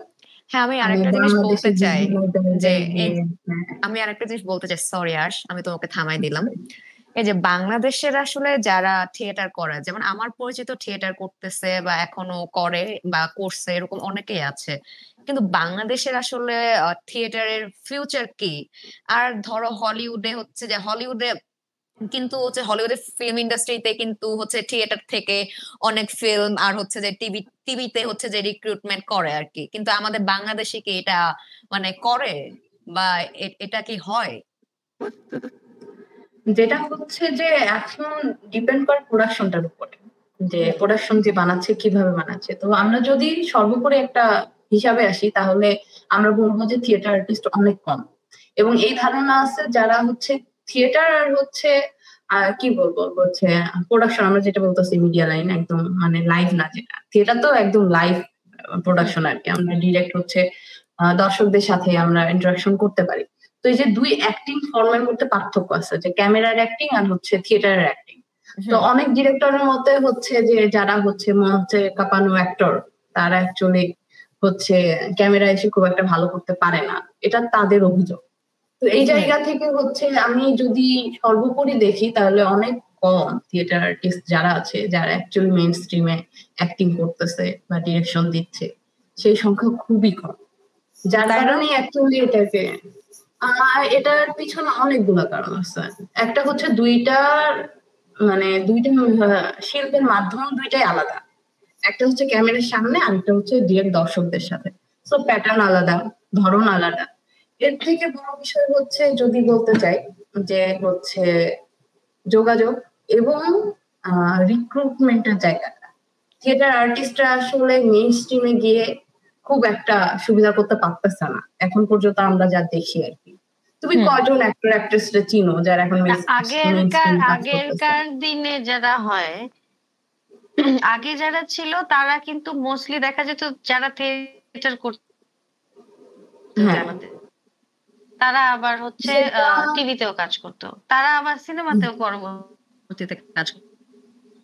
একটা সময় ছিল এই ব্যালেন্সটা, কিন্তু এটা আমার কাছে মনে হয় গ্র্যাজুয়ালি 2000 এর পর আস্তে আস্তে অনেক কমে আসছে। কারণ মানে স্টার চুজ করার ডিফারেন্ট প্ল্যাটফর্ম হয়েছে। ধরো কথার কথা হচ্ছে এই যে বিউটি পেজেন্ট গুলা একটা ব্যাপার, যে ডিফারেন্ট প্ল্যাটফর্ম তৈরি হয়েছে, যে টিভিতে বা সিনেমায় কাকে দেখবো, এই নির্বাচনের প্ল্যাটফর্ম গুলা অন্য জায়গা থেকে আসা শুরু করছে। আমি আরেকটা কথা অ্যাড করতে চাই এখানে, এই যে তোমরা যে বললা 2000 পর, হ্যাঁ এটা সত্যি যে 80s বা 90s পর্যন্ত বিটিভি স্টার মানে ওরা কিন্তু সবাই থিয়েটার ব্যাকগ্রাউন্ডে ছিল, যে 80s 90s পর্যন্ত যারা বিটিভির স্টার ছিল। কিন্তু ওই মানে এই থিয়েটার স্টার মানে এরা কেন বর্তমানে কমে গেছে? এর মেইন কারণটা হচ্ছে যে এখন আমরা যেটা করি, যে একটা প্রোডাকশনকে যদি আমি হচ্ছে বাজারে রান করাতে চাই, আমি সেই ফেসটাকে খুঁজি যেটার ভ্যালু সবচেয়ে বেশি। এখন দেখো, তুমি যখন তোমার মুভিটাকে বা তোমার প্রোডাকশনটাকে তুমি হিট করাইতে চাইবা, তুমি সেই ফেসটাকে খুঁজবা যাকে মানুষ দেখে, যাকে দেখার জন্য মানুষ টাকা দিয়ে টিকিট কিনবে। যার জন্য এখন কে থিয়েটার করতেছে, কে টিকটক করে আসতেছে, কে যে ইউটিউবার, ডাজেন্ট ম্যাটার, সবাই এখন স্টার। তো এখানে তুমি থিয়েটার করে যতই অভিজ্ঞতা নিয়ে যাও, এটা অ্যাকচুয়ালি তোমার কাজে লাগতেছে না। দিন শেষে তোমার ফেস ভ্যালু, তুমি সোশ্যালি তোমাকে কতটা চিনে, এটাই ইম্পর্টেন্ট। তুমি সোশ্যাল মিডিয়ার মানুষজন, নেটিজেন্স তোমাকে কতটুকু চিনে, এটা অনেক বেশি জরুরি। বললাম না যে প্ল্যাটফর্ম গুলো, ও যেটা টিকটকের কথা বললো, ইউটিউবের কথা বললো, অনেক প্ল্যাটফর্ম হয়ে গেছে মানুষ নির্বাচন করার জন্য। আচ্ছা, তাহলে এই যে বললা যে টিকটক স্টাররা হচ্ছে যে মানে দখল করে নিছে এই থিয়েটারের লোকজনের এই মানে মার্কেটটা বা হচ্ছে এই জায়গাটা, তো তোমরা কেন টিকটক স্টার হইতে পারলা না? ওরা কেন হইলো? তোমাদের কি ওই গুণ নাই? অবশ্যই হচ্ছে যে ডেডিকেশন, যে অবশ্যই আমি তো টিকটক প্ল্যাটফর্মে ভালো করতে পারতেছি না, এই জন্য আমি থিয়েটার চুজ করছি, যে ডিরেক্ট মানুষের সাথে বলবো, তারপরে এরা ভুলা যাবে কোনো ভিডিও নাই। ঠিক আছে, তো এটা হচ্ছে যার যার চুজ করার ব্যাপার এবং ওটা নিয়ে ওয়ার্ক করার ব্যাপার। এটা এবং খুবই, আমি টিকটক যারা করে তারা যে কম মানে মেধা সম্পন্ন বা তারা যে হচ্ছে কম কষ্ট করে বা কম পরিশ্রমী বা তাদের মধ্যে যোগ্যতা কম, এটা আমি বলতেছি না। দুইটা আলাদা মাধ্যম, এবং ওইখানে শাইন করা দুইটা আলাদা পরিশ্রম, আলাদা। হ্যাঁ, মানে আর টিকটক এবং সে একটা কথা দুটাই বললা না যে প্রচন্ড তুমি একটা স্ট্রাগল। মানুষ কনফিডেন্স পাও ওই জার্নিটা থেকে, হ্যাঁ। তো এইটা একদম আলাদা একটা লাইফস্টাইলে পরিণত হয় তোমার, মানে একদম। ফিজিক্যাল হেলথ ঠিক রাখা, মেন্টাল, মানে একদম সবকিছু হয় না। একটা রিহার্সাল ফ্লোরে কি হয়, আগে মেন্টাল হেলথটা নিয়ে কাজ হয়, তারপর আমরা একটু ওয়ার্ম আপ করে এক্সারসাইজ, মানে এটা এভরিডে একটা জার্নি। সো টিকটকারের পরিশ্রমটা, ইউটিউবারের পরিশ্রমটা আলাদা। তাকে অনেক বেশি আবার ক্যামেরাটা নিয়ে অবশ্যই। কাজ করতে হয়, তাকে অনেক বেশি টেকনোলজি বেসড হইতে হয়। হুম, হুম, হুম। হ্যাঁ, তো ওর পরিশ্রমটা ডিফারেন্ট, বাট এমন না যে এখন আর আমি চাইলেও এই মোমেন্টে, মানে আমার এইটা নিয়ে চিন্তা করা উচিত, ওকে ঠিক আছে, আমার থিয়েটার যেটা এক্সিস্ট করতেছে এই জিনিসটাকে কিভাবে আমি আরো ফান্ডিং জোগাড় করে হোক, বা আরো কিভাবে এইটার দিকে মানুষ দর্শককে টানা যায়। আমার তো আবার দরকার নাই যে হলিউড বা কি বলে অন্যান্য দেশের ইন্ডাস্ট্রি গুলার মতো আমি পারি। তো এইটা আমার কাছে জরুরি তোমার মনে কথা হয়। আমার কিছুই বুঝি নাই, হলিউডের পরে আর বুঝি নাই। ওকে, বলতে চাচ্ছি হলিউড, বলিউড বলো বা বাংলাদেশের ফিল্ম ইন্ডাস্ট্রি বলো, যেটাই বলো, সব জায়গায় যে থিয়েটার আর্টিস্টদের ওখানে যেতে হবে দরকার নাই। সে ওই থিয়েটারটা যে প্ল্যাটফর্মটা আছে এইটাতেই বরঞ্চ আরো, বাইরে থিয়েটার শো গুলা কত সুন্দর হয়, মানুষ টিকিট কেটে দেখে না ওইটা। একটা থিয়েটার আর্টিস্টকে আমি, মানে স্টেজ পারফরমেন্স করার যে ক্যাপাবিলিটি, আবার ক্যামেরার সামনে কাজ করার যে ক্যাপাবিলিটি, দুটো কিন্তু আলাদা। দুইটা টোন আলাদা হয়ে যায়, দুইটার ক্যারেক্টারিস্টিক্সই ডিফারেন্ট, তাই না? ক্যারেক্টারাইজেশনের। তো এই ক্ষেত্রে থিয়েটার এই প্ল্যাটফর্মটাতে আরো বেশি ইনভেস্ট করা দরকার বলে আমি মনে করি। আচ্ছা, ওকে, বুঝলাম।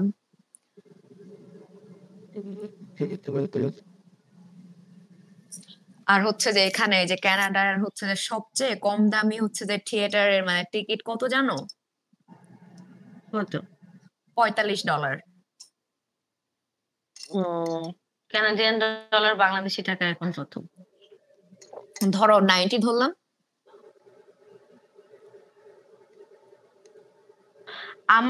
Yes. আমাদের এখনকার টিকিট হচ্ছে 50 টাকা। সর্বনিম্ন কিভাবে পাবা? শিল্পকলায় 200 টাকা। এখান থেকে আমরা একটা হল ভর্তি শো করলেও তো, ওই শিল্পকলার কথাই তো বলছি, শিল্পকলা এখন এসে 200। আমি সেই অনেক আগে করছি, তো এখনকার টিকিটের দাম, হ্যাঁ এখন 200, আবার কিছু কিছু প্রফেশনাল থিয়েটার আছে আবার 800 টাকা। বাট আগে একটা হল ভর্তি রুম থেকে অনেক টাকা ড্র করা যেত এমন না। আচ্ছা, এখনো তোমার যে যায়, তুমি যদি বাজার দর বেশি একটা দেখো ড্র সেই করতে পারতো হিসেবে না। তো এটা অনেক লো। হুম, হ্যাঁ, আরেকটা কথা, এই যে ধরো অনেক লোক। হ্যাঁ, বাংলাদেশে ধরো কতজন লোকজন আছে যে 4,000 বা হচ্ছে যে 10,000 টাকা দিয়ে হচ্ছে একটা টিকিটের শো কেটে দেখবে। কিন্তু এরকম কিন্তু আরো অনেকেই আছে যারা হচ্ছে যে মানে এত টাকা খরচ করেই কিন্তু বিদেশি এক মিউজিশিয়ান আসছে বা আরেক দেশের এক মিউজিশিয়ান আসছে, তার হচ্ছে যে শো দেখতে যাচ্ছে, এত টাকায় কিন্তু খরচ করতেছে। তো এখানে আমাদের নতুন প্রজন্মেরও ব্যর্থতা আছে, যে তারা মানে আমাদের ফ্যামিলিরও ব্যর্থতা আছে বলবো আর কি, যে আমাদের হাতে খড়ি হয় নাই ওভাবে, যে যে মানে মঞ্চনাটক যে দেখা, এটা একটা হচ্ছে যে মানে কালচার হইতে পারে, এটা আমাদের ফ্যামিলির মেম্বাররা হচ্ছে যে এটা করতে পারে নাই, আমাদের মনের মধ্যে ওই জায়গাটা করে দেয় নাই। মানে এখানে হচ্ছে যে আপব্রিঙ্গিং এর সব একটা ব্যাপার থাকে আর কি, যে ওইটা ওভাবে হয়ে উঠে নাই সবার মনের মধ্যে বা মাথার মধ্যে, হয় নাই, যে পরিবর্তনটা আসে নাই। না, আমি যে এই থিয়েটারে ইনভেস্ট করব, এর থেকে তো আমি একটা 3D সিনেমা নয় কি 500 টাকায় দেখতে পারি, তাই না? হুম, এইটা এই ধরনের হ্যাঁ, মেন্টালিটিটা তো আরো এক্সট্রা 4,000 না টাকা দিয়ে, তারপরে এই 4,000 টাকায় তো আমি একটা রিসর্টে এক রাত, মানে একদম শান্তিতে থেকে আসতে পারি। এটা কেন আমি হ্যাঁ, একটা থিয়েটার আরেকটা দেখবো? এই ব্যাপার, চিন্তাটা ওরা করতে পারবে না। আরেকটা ব্যাপার, আরেকটা এটা ব্যাপার সারা, কঠিন। আমি এটা বলতে চাই, তুমি কি গ্রামে বড় হইছো সারা? তুমি তো হও নাই গ্রামে বড়। বড় হয় নাই, কিন্তু থিয়েটার করতে গিয়ে আমার, মানে না না না, থিয়েটার করতে গিয়ে না, আমি একটা টপিক আনতে চাচ্ছি। তো যেমন হ্যাঁ হচ্ছে বলো। আরশি হচ্ছে যে গ্রামে বড় হয়েছে, আমি গ্রামে বড় হয়েছে, মানে ছোটবেলায় ওই মোমেন্ট আর কি, 4-5 বছর বয়সে। তো গ্রামে যে একটা পালা গান হ্যাঁ, হয়, মানে যাত্রা পালা, সরি পালা গান এগুলো তো বলে ফেলছি, নাই, এগুলো তো যাত্রা এগুলো যে, পালা। হ্যাঁ আমি হ্যাঁ, কিন্তু ছোটবেলায় যাত্রা পালা দেখছি। আর তুমি দেখছো যাত্রা পালা? আমি ডিরেক্ট দেখি আমি না, আমাদের দেখছি। এলাকায় হতো না, আমরা বাইরে গিয়ে যেতাম যখন নানি বাড়িতে বা হচ্ছে মনে করো হচ্ছে আমাদের চাচাদের এলাকায় যেতাম তখন দেখতাম আর কি। হ্যাঁ, আমি ছোটবেলায় যাত্রাপালা হচ্ছে এই যে শীতের মরশুমে যাত্রাপালাটা হয় মেনলি, যে শীতের মরশুমে হাড় কাঁপানো শীত, একটা হচ্ছে যে কম্বল মুড়ি দিয়ে বসে বসে যাত্রাপালা দেখতেছি, মানে ওইটা আমি পাইছি, ওইটা আমি দেখছি, মানে অনেক এইটা অনেক আমি একটা দেখছি। জিনিস বলতে পারি।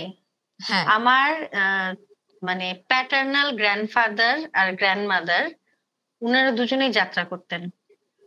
আচ্ছা। এবং ওয়াও। আমি মানে ফ্যামিলি অ্যালবাম গুলাতে এরকম অনেক মেমোরিজ পাইছি। আমি ওনাদেরকে জীবিত অবস্থায় পাইনি, বাট আমি উনাদেরকে এটা দেখছি।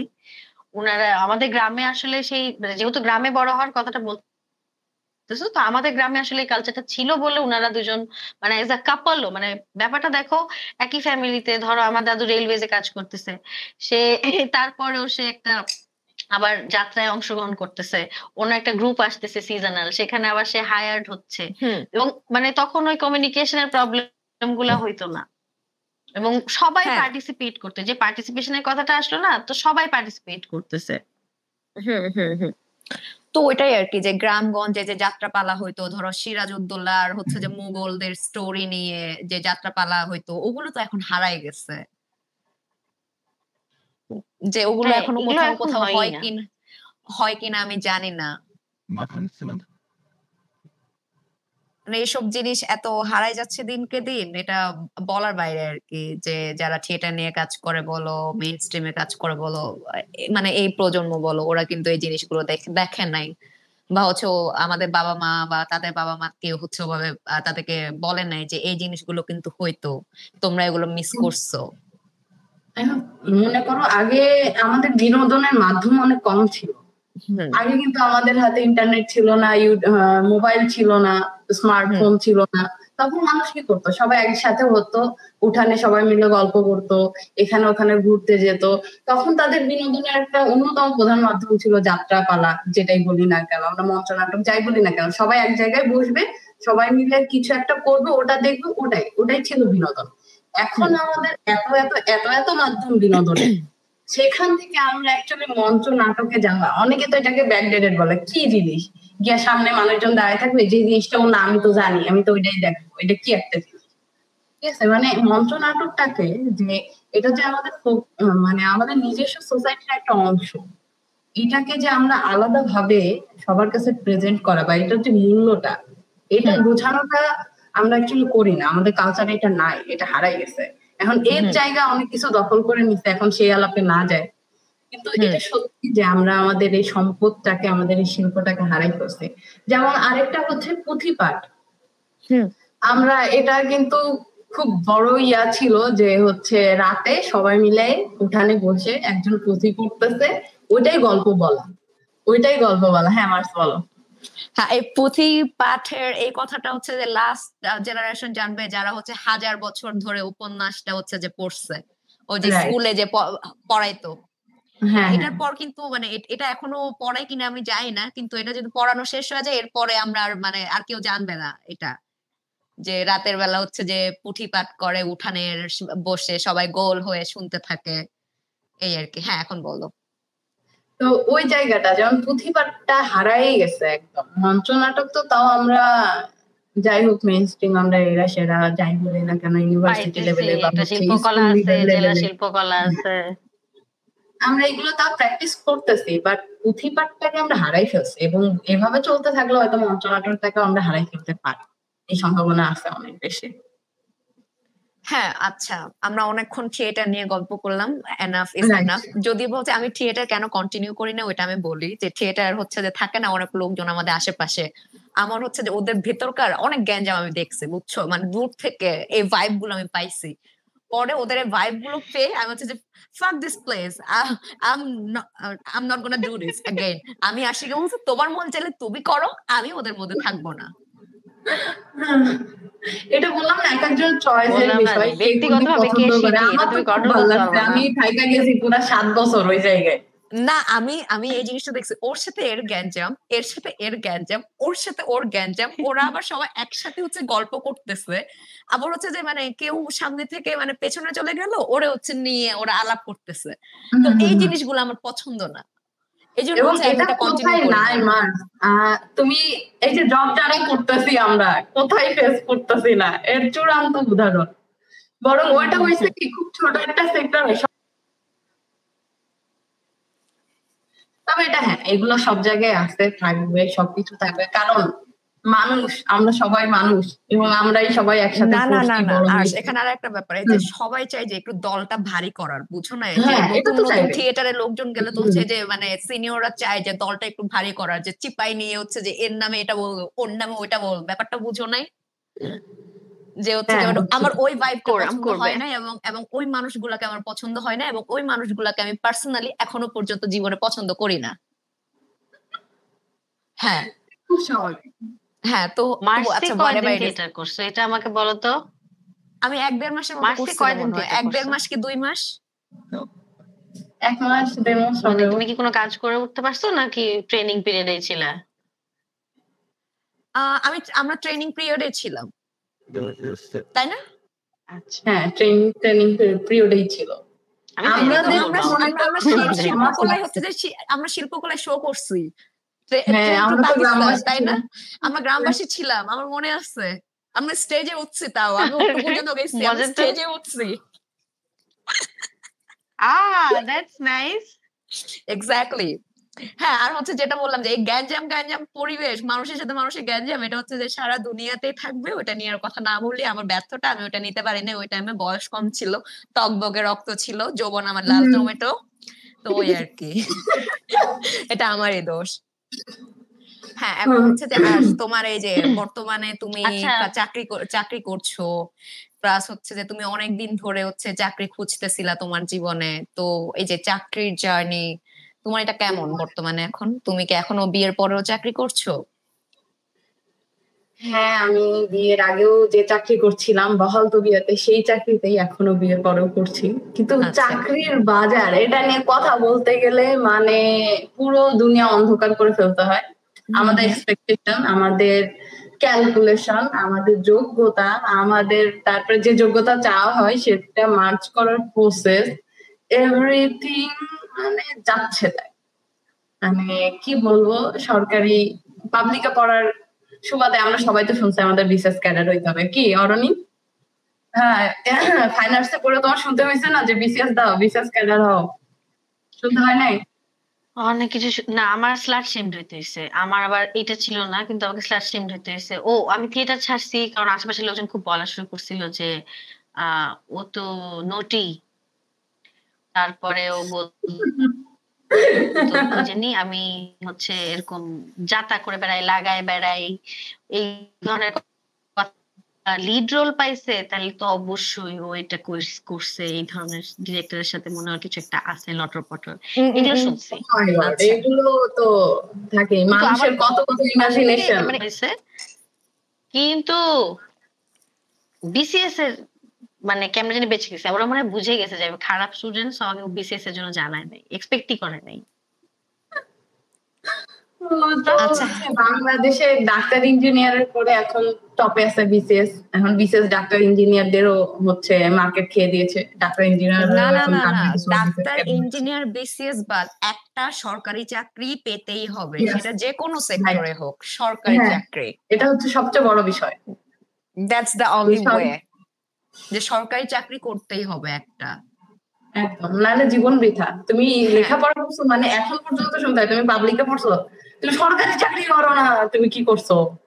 হ্যাঁ, তোমার জীবন এক্স্যাক্টলি। শেষ, এখনো সময় আছে, বয়স আছে, সরকারি চাকরির জন্য পড়াশোনা করো।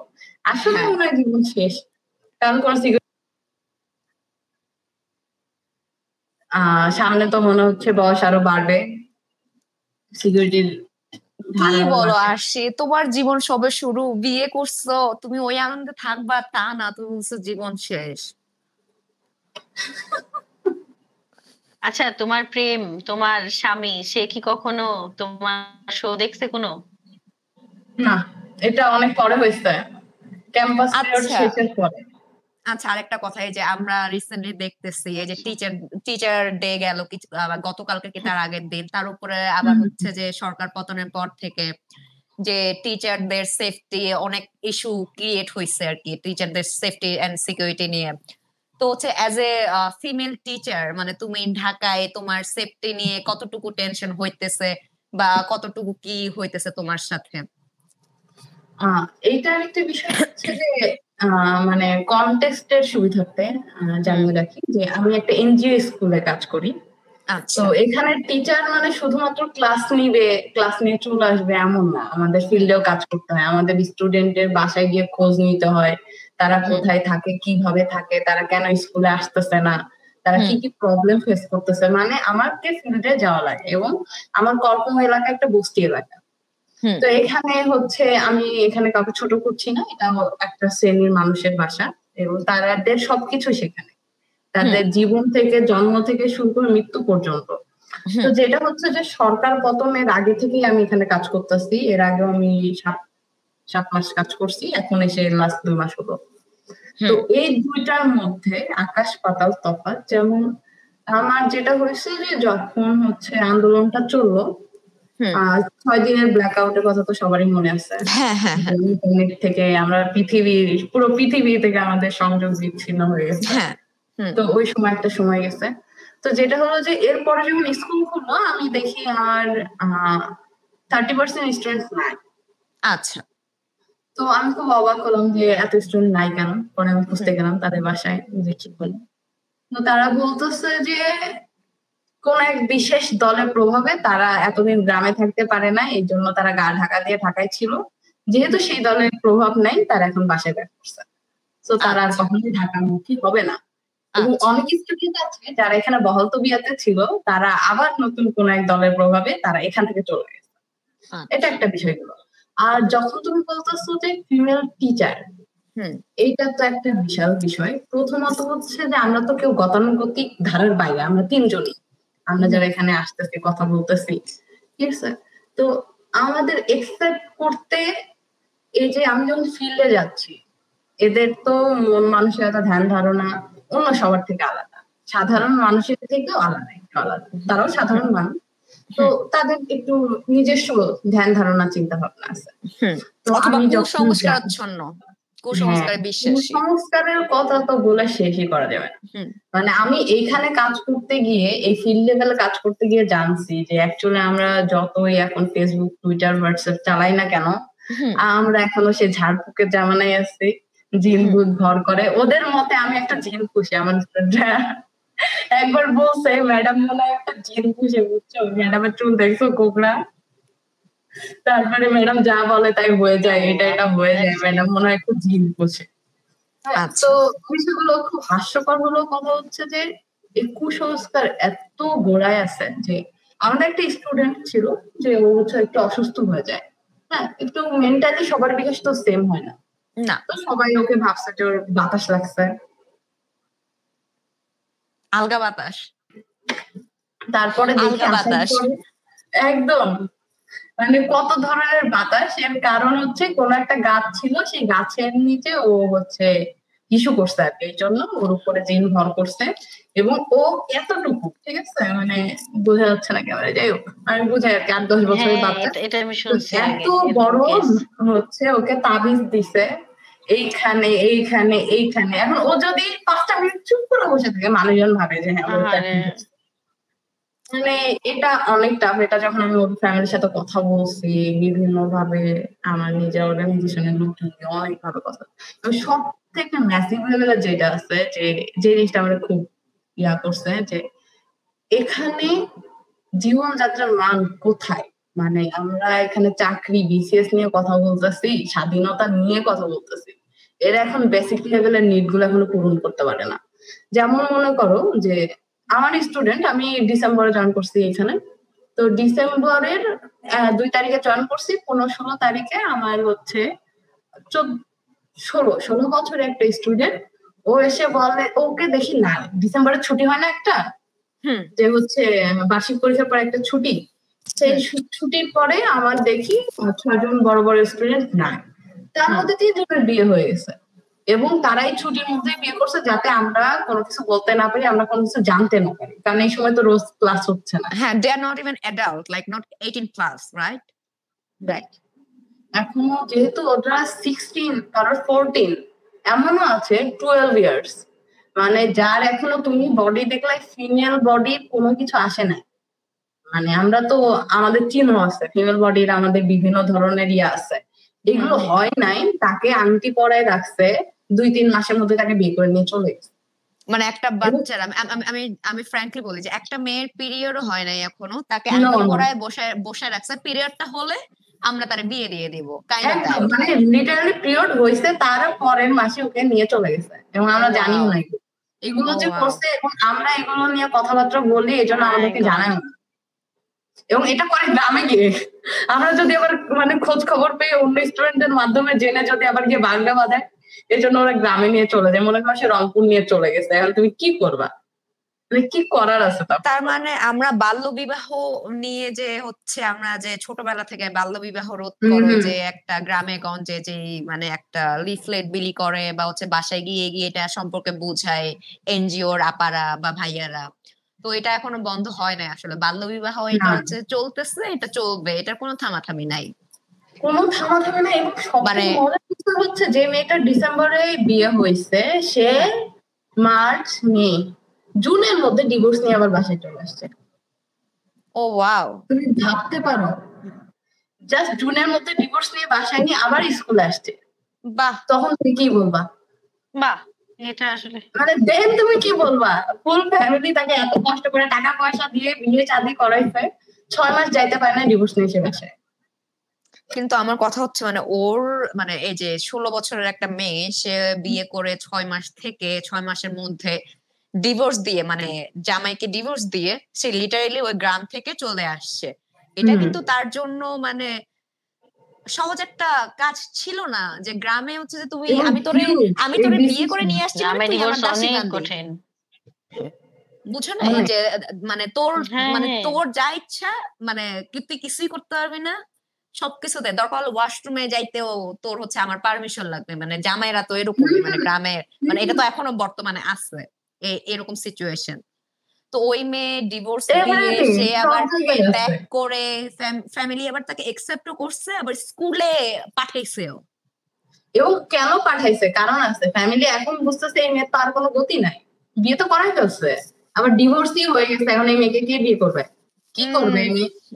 এখন তাকে স্কুলে পাঠাচ্ছে যে যা এখন একটু পড়াশোনা করে যদি একটু নিজের করতে পারো, হ্যাঁ হ্যাঁ হ্যাঁ, কোনো একটা উপায় বের করতে পারো। আগে মনে হয় নাই, নরমাল ভাবে মনে হয় নাই, একটু ঘুরে টুরে এসে মনে হচ্ছে বুঝছো যে এবার তুমি টাকা চাও, ওদের কাছ থেকে টাকা চাও। এবং এই বিষয়টা আমি যখন ফেস করছি, আমি তো পুরো নাই, এরা মানে ভিকটিম যখন হয়, ভিকটিম রোল প্লে করে মানে যে দেখা যাচ্ছে যাদের অ্যাকচুয়ালি হেল্পটা দরকার, হ্যাঁ, তাদের কাছে আমরা পৌঁছাইতে পারতেছি না, যাদের কাছে পৌঁছাইতেছি তারা ভিকটিম রোল প্লে করে টাকা পয়সা এটা সেটা উদ্ধারের চেষ্টা করতেছে।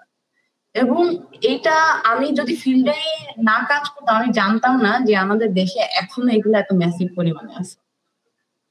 মানে এটা খুবই কষ্টদায়ক যে 12 বছরের একটা মেয়ে যার এখন পিরিয়ড হয় নাই, তার মা তাকে কেন বিয়ে দিচ্ছে শোনো, এটা খুবই মানে মেয়েটার বিয়ে হলো কেন, কারণ হচ্ছে যে সে মেয়েটারে রাখতে পারতেছে না, মেয়েটার খাওয়া পড়ার টাকা কোত্থেকে দিবে, এর থেকে স্কুলে পড়ানো তো ফ্রি, আমরা তো ফ্রি পাচ্ছি না, এগুলো না, মেয়েটাকে 3000 টাকার একটা ড্রেস কিনে দিচ্ছে, এই জন্য তাকে বিয়ে দিয়ে দিবে। এবং সেই বিয়েতেই আবার সেই ছেলেকে আবার পাগড়ি শেরওয়ানি সবকিছু সমেত প্লাস যৌতুক দিয়ে বিয়ে দিতে হয়। যৌতুক কালচারটা তো আছেই, সবকিছু কি নাই এখানে। এখন বোঝা তো কাজ থেকে এখন তোমার বের করতে হবে, ওরা তো জাস্ট যত দ্রুত চিন্তা করে যেটা একটা রেসপন্সিবিলিটি লাইবিলিটি, যত দ্রুত পারবো বিদায় হবে, আমি শান্তিতে থাকতে পারবো। আবার এটাকে খাওয়াতে হবে, এটা খাওয়াই না মুখ বলে আছে না, রাখবো না আমি এটা। এবং আরেকটা দিক আছে যেটা খুব উদ্ভট, যেটা যে এইসব বাচ্চারা বেশিরভাগ দেখা যায় কি, যে মনে করো ডিভোর্সি বা সন্তান হওয়ার পরে ছেলেরা করে কি, এই যে বাচ্চাগুলো মায়ের কাছে রেখে চলে যায়, এবং মায়েরাও কম চায় না, তারা এই বাচ্চাগুলো হয় নারীর কাছে বা দাদির কাছে রেখে তারা আবার নতুন সংসার করে। এখন এই বাচ্চাগুলো না পারে তার জন্ম নিবন্ধন করতে, না পারে কোথাও ভর্তি হইতে, না পারে কিছু করতে। বা এই বাচ্চাগুলো যাদের মনে করো বাবা নাই বা মা নাই, এরা যখন সিঙ্গেল প্যারেন্টস নিয়ে বড় হয়, এদের স্ট্রাগল কিন্তু অনেক, এবং এদের বাপ মারা এদেরকে বড় করে, এবং এমন হয় যে মারধর তো এটা আমাদের সময় অনেক বেশি ছিল, আমরা আস্তে আস্তে বড় হয়েছি, এখন দেখি না বাচ্চা কাচ্চা অত পেটায় না কিন্তু সবাই। তো এদের এই যে মারধর, এই যে গালিগালাজ, এটা তো ওদের নিত্য দৈনন্দিন বিষয়। তো ওরা ভাবে কি যে যারা টিনেজ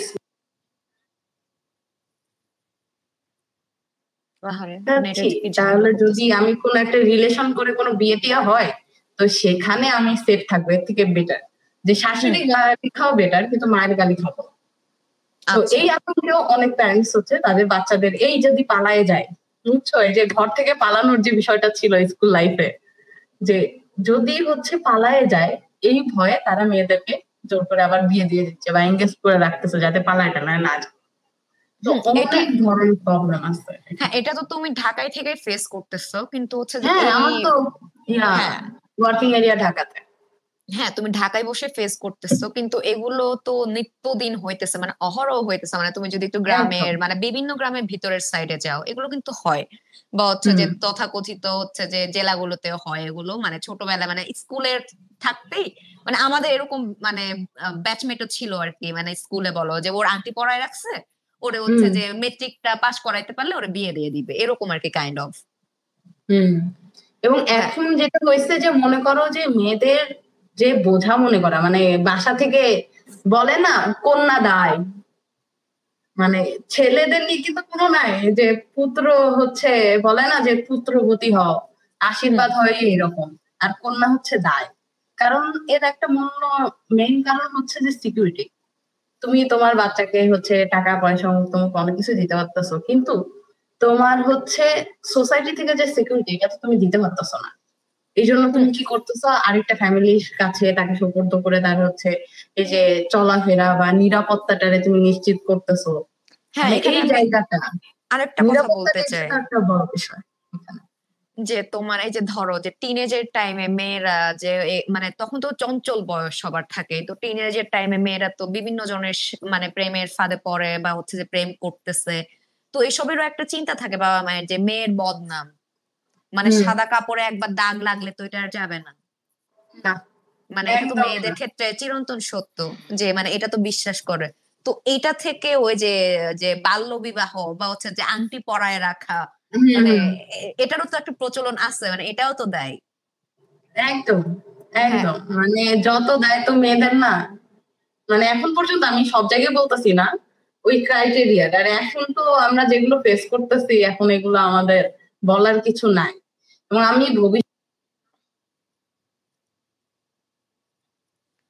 দেশে কি হইতে যাইতেছে, বাট এই সোসাইটির ওই ক্ষেত্রে কোনো ধরনের কোনো পরিবর্তন নাই, আরো বেশি মেয়েদেরকে জোগাই নেওয়া হচ্ছে। তারপরে আমি আরেকটা কথা বলি, যে মানে আমাদের সবার বাসায় কম বেশি কিন্তু খালারা আসা যাওয়া করেনি, যে আমাদের বাসার হচ্ছে যে সাহায্য করে অনেক খালারাই আসছেন। তো ওনারা যাদের মেয়ে থাকে, তো ওনারা কিন্তু হচ্ছে যে মানে এর থেকে চেয়ে ওর থেকে চেয়ে হচ্ছে যে মানে জিনিসপাতি নিয়ে মেয়ের বিয়ে দিবে, লোন করে হচ্ছে যে যৌতুকটা দিবে। কিন্তু হচ্ছে যে মানে দিন শেষে আবার পরে দেখা যায় যে মেয়ে হচ্ছে সুখে নাই।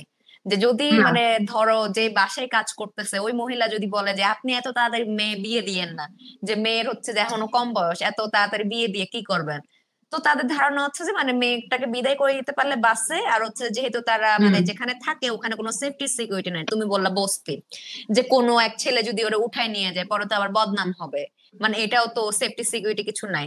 তো তার চাইতে ভালো গ্রামে নিয়ে গিয়ে ধার দেনা করে হইলে হচ্ছে যে যৌতুক মৌতুক দিয়ে আমি হচ্ছে যে মায়াডারে হচ্ছে যে ভাগাই, যে মায়া চলে যাক, এরকম আর কি, যে এটা অহরহ হয়।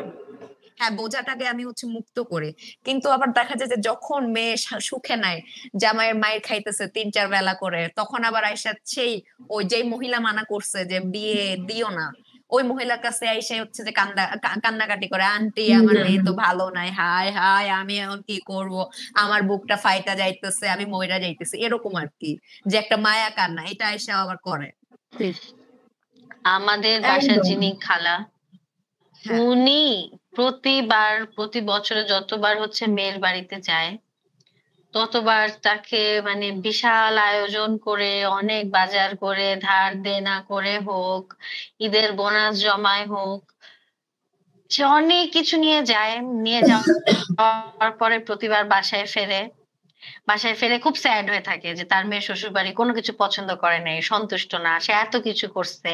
এখন মেয়ে ভালো নাই। মেয়ে ক্যাট করতেছে। বলতেছে, "কেন এইটা আনতে পারো নাই? কেন ওইটা আনতে পারো নাই?" মানে এই মহিলাটা সারাদিন কি পরিমাণ পরিশ্রম করে। তারপরেও সে এত কাহিনী করে টাকা জমায় সে গিফট কিনে ওই শ্বশুরবাড়ির প্রত্যেকটা মানুষের জন্য। তাও ওই গিফট তাদের পছন্দ না। এটা নিয়েও আবার একদমই না। প্রেশার আছে। এবং কোনোভাবেই মেন্টাল তুমি তাদেরকে বার্ডক খুশি আসলে করতে এটা পারবা না। সব যত ঘরে দিবা এরকম। তাদের চাহিদা জাস্ট বাড়তে থাকে। এবং এটা যে আসলে একটা সার্টেন ক্লাসের মধ্যে আছে তা না। না, এটা কিন্তু এটা মানে এটা সব মানে জায়গায় ক্লাস আছে, সব সব জায়গায় ক্লাসের বিদ্যমান। মধ্যে এটা আছে। ঠিক আছে? এটা আছে। এটা খুব ভালোভাবেই আছে। হ্যাঁ, ওইটাই আরকি যে জামাই সব দিক দিয়ে ভালো কিন্তু ওই যে একটু মারে আরকি। একটু মারে তো কি হইছে? একটু আদর করলো। হ্যাঁ, তো হ্যাঁ, প্র্যাঙ্ক জামাই তো করাও তো মারা। ভালোই। তখন তো কিন্তু কিছু বলো হচ্ছে না। একটু মারে।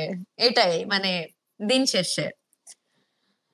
তো এরকম আরকি যে মানে নারী নির্যাতন বলো প্রত্যেকটা বাসায় যে এটা তো চলতেছে বা এটা চলবে, এটার কোনো থামাথামি নাই। তার উপরে বাল্যবিবাহ, এটারও কোনো থামাথামি নাই। মানে যত এনজিওই চেষ্টা করুক না কেন, মানে চেষ্টা করতেছে তো সে বছর ধরে।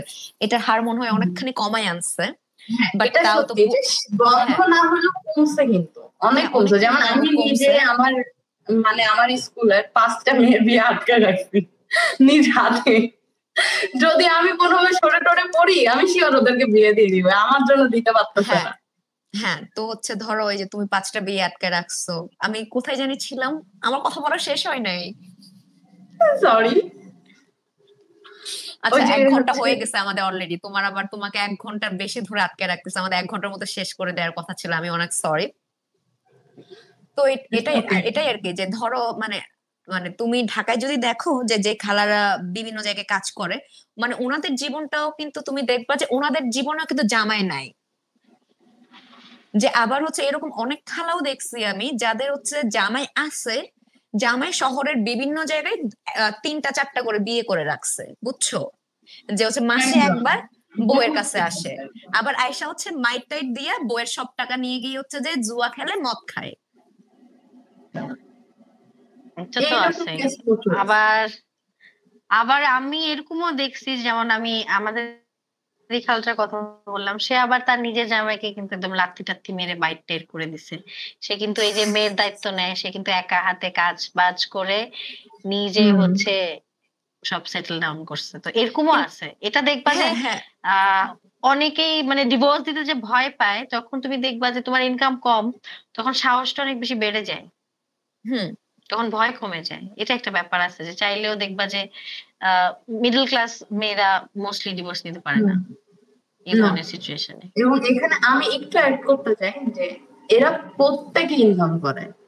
লিটারালি 7-8 বছরের বাচ্চারা থেকে শুরু করে তাদের মা বাবা ভাই বোন ফ্যামিলির প্রত্যেকটা মেম্বার ইনকাম করে, এবং লিটারালি ওদের যে জীবন সম্পর্কে মানে এইটুকু বাচ্চা ও পারে না এমন কোনো কাজ নাই, বা রান্না করা থেকে শুরু করে ইচ এন্ড এভরিথিং পারে। মানে ওরা কিন্তু ওদের জায়গায় মানে আমাদের থেকে অনেক বেশি স্বাবলম্বী। ওদের কারোর উপর নির্ভর করতে হয় না। ওদের বাপ মা থাকুক আর না থাকুক, ওরা হয়তো একটা ওয়ে আউট বের করে নিতে পারবে। বাট ওই জায়গা থেকেও আমরা চাই, আমরা সবাই তো চাই যে সবাইকে একটা সুন্দর জীবন দিতে না পারি, ওইটা একটু দেখাই দিতে।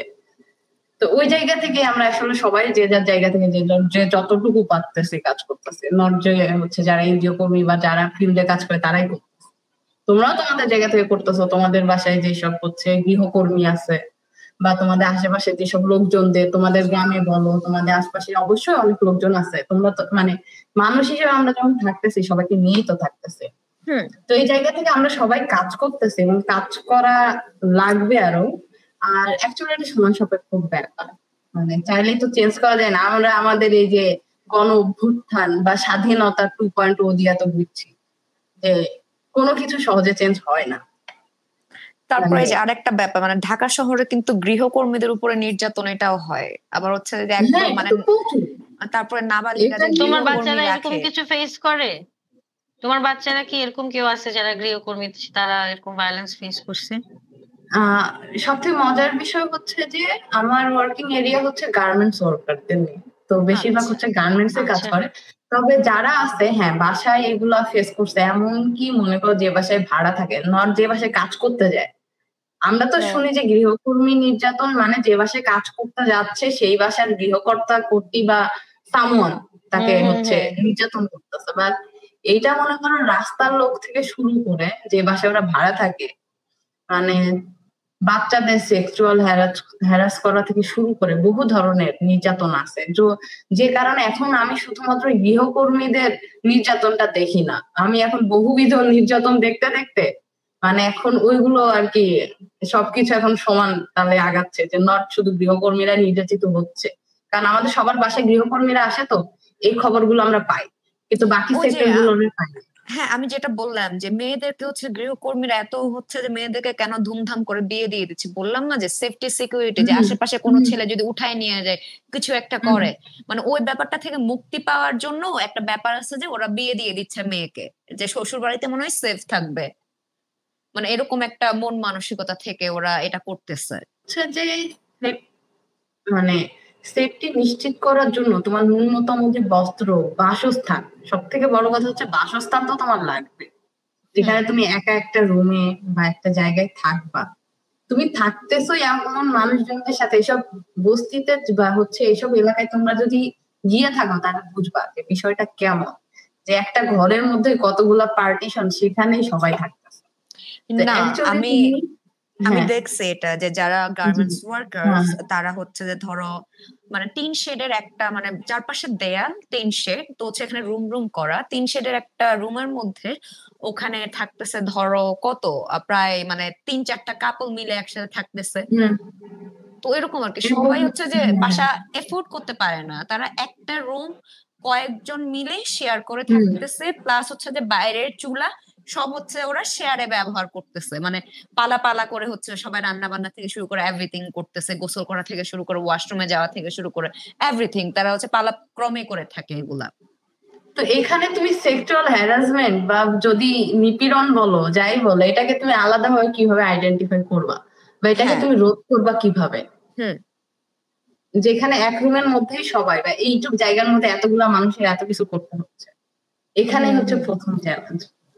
হুম হুম হুম হুম মানে ওইটাই আর কি যে মানে সব দিক দিয়ে আটকানো বলতে গেলে, যে তোমার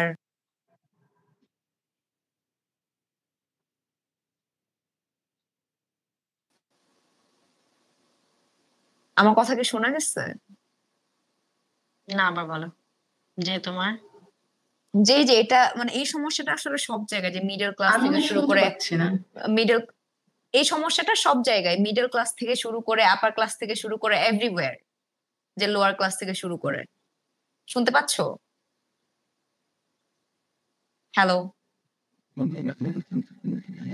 হ্যালো এখন শুনতে পাচ্ছো? তোমাকে শুনতে পাচ্ছি কিন্তু আর নাই। আসিয়ার নাই?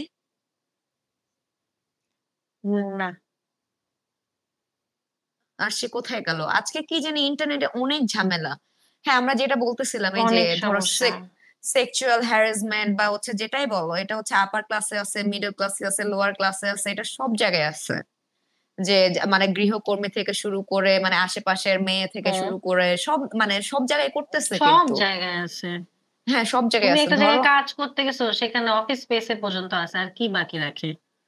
হ্যাঁ, তো মানে কোথাও যে সেফটি সিকিউরিটি কিছুই নাই, মানে দিন শেষে ওই যে লোকজন মেয়ে আমি মাঝে মধ্যে হচ্ছে ফাত্রামি করে বলি, যে আমি পডকাস্টে বেশ কয়েকবার বলছি আর কি, যে এটা সিরিয়াসলি বলি নাই, আমি ফাত্রামি করে বলছি যে মেয়েরা যে একটা পণ্য, এটা হচ্ছে তুমি দেশে বলো বিদেশে বলো, এটা সব জায়গায় যে মানে বিদেশে হচ্ছে যে এই হুম এই পণ্য হিসেবে এটা মানে ঠিকঠাক ব্যবহার করতে পারতেছে না, কারণ এখানে লজ হচ্ছে খুবই কড়াকড়ি, এখানে ল এন্ড রেগুলেশন এভরিথিং খুবই কড়াকড়ি।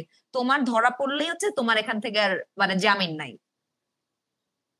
যে এই জন্যই সেফটি এন্ড সিকিউরিটির জন্যই কিন্তু হচ্ছে বাংলাদেশের লোকজন এখানে থাকে আর কি, যে বিদেশে কেন লোকজন থাকে বাংলাদেশের লোকজন, কারণ সেফটি এন্ড সিকিউরিটি, এটার জন্যই তো অনেকে দেশ ছাড়ে বা দেশে আর ফেরত যেতে চায় না, কারণ আমাদের বাংলাদেশের সেফটি এন্ড সিকিউরিটি বলতে গেলে নাই, মানে কোথাও নাই। যে রাস্তায় একটা সিসিটিভি ক্যামেরা আছে, ওইটা হচ্ছে যে কাজ করে না আজকে 3-4 বছর ধরে, মানে একটা সিসিটিভি ক্যামেরা। ভাই, আমি ওইদিন ইন্ডিয়ার একটা নিউজ পড়লাম না, যে একটা লোক একটা বাচ্চাকে রেপ করতেছে, সেটা মানুষ আটকানো বাদ দিয়ে মানে মেরে ভিডিও। হ্যাঁ হ্যাঁ, আরশি তুমি আবার সো ব্যাক করছো। আমরা এইখানে এটা একটু আসলে আনন্দিত। আশার কি আছে আমি জানি হ্যাঁ, না। এই যে তো আমরা আর বেশিক্ষণ রাখবো না, তুমি হচ্ছে তোমার শেষে কি কিছু শেয়ার করতে চাও কিনা তুমি হচ্ছে আচ্ছা, যে আমি বলো, মানে একটু বলি, আমাদের শেষের হ্যাঁ দিকে সময়, so আমরা একটু র‍্যাপ আপ করি। হুম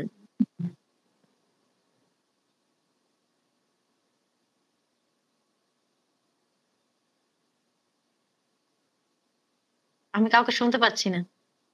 বলো, আমরা তোমাকে স্পেস দিচ্ছি, কথা বলো। আমরা বলছি যে আমাদের একদম সময় শেষ, আমাদের অনেক সময় চলে যাচ্ছে, তোমাকেও ছেড়ে দিতে হবে, তো তুমি একটা বিদায় বাণী দাও।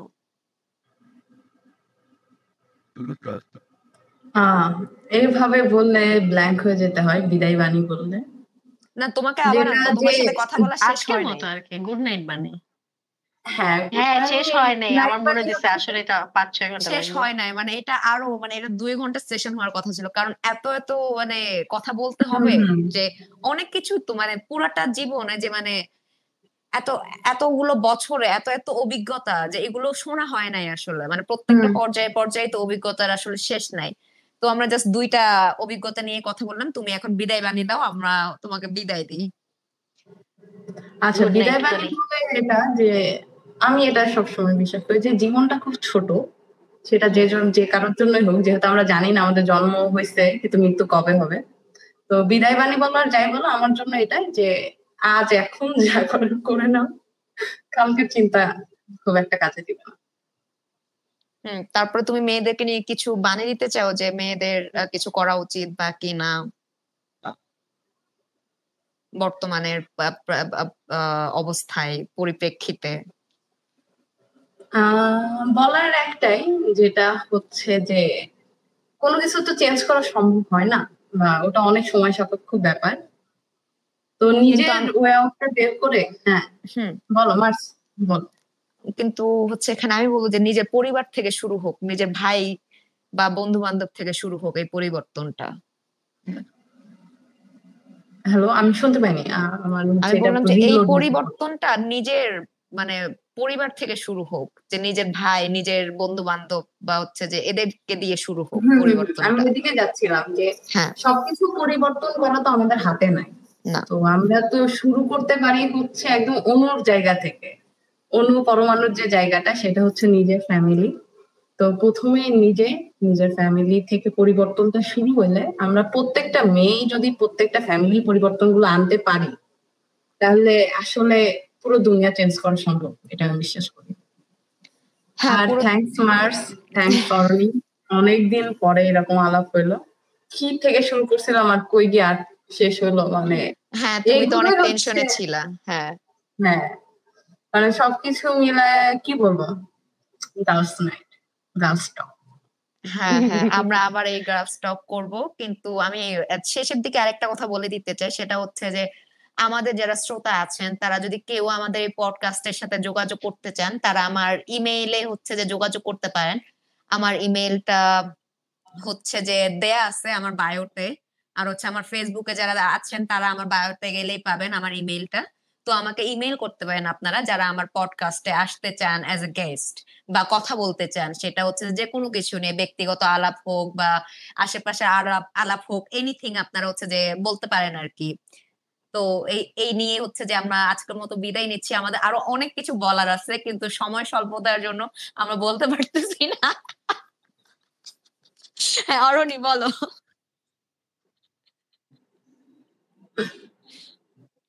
তো এটাই, আজকে আমি আসলে খুবই আসলে একটা দুর্ঘটনার পরে পডকাস্টটা শুরু করছি, তো তো আমি সারা একটু আমি অনেক কিছু এখনো কোপ আপ করতে পারছি না, আমি দরজা আটকায় গেছিলাম।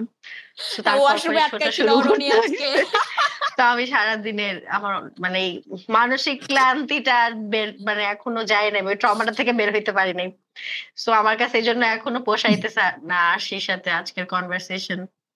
তো আচ্ছা, এখন মনে হচ্ছে আরো অনেকগুলো টপিক কভার করা হয়নি, আরো অনেক কিছু জানতে চাই। সো আমরা তোমাকে বেশি দিন না, আর কয়েকদিন পরে আবার ডেকে ফেলবো, সমস্যা নাই। হ্যাঁ হ্যাঁ, আবার তো ডাকবো। এটা নিয়ে সবাইকে আজকে বিদায় জানাচ্ছি। এটাই। হ্যাঁ। ঠিক আছে, বিদায়। কেটে দাও সবাই। Good night, good morning, bye যে দেশে আসো, যেখানে আসো। বাই। বাই।